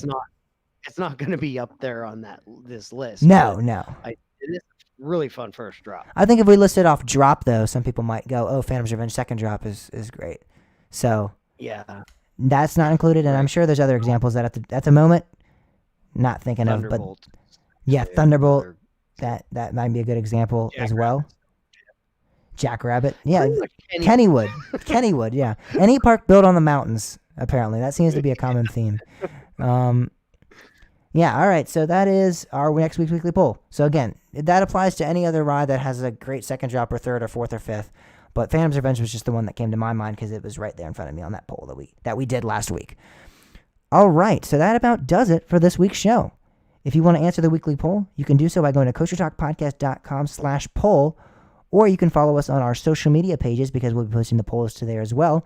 That is Twitter @coastertalk_pod, Facebook @coastertalkpod, Instagram @coastertalkpod. If you want to check us out on the YouTube channel, you can do Coaster Talk Podcast search, and we'll come up there. Subscribe and hit the notification bell. If you want to contact us with any comments, questions, or concerns, do so by going to coastertalkpodcast.com/contact. If you want to email either me or Bob, you can do so by emailing James at coastertalkpodcast.com or Bob at coastertalkpodcast.com. I also forgot to mention real quick that Bob has his own Twitter account at coastertalkbob, if you want to follow him there for his insight on the industry. That's my extent of social media. That is all Bob can contribute. Other than that, he is too afraid to enter the other realms. too many spying eyes. All right. Thank you guys so much for listening. We'll see you guys all on next week's show.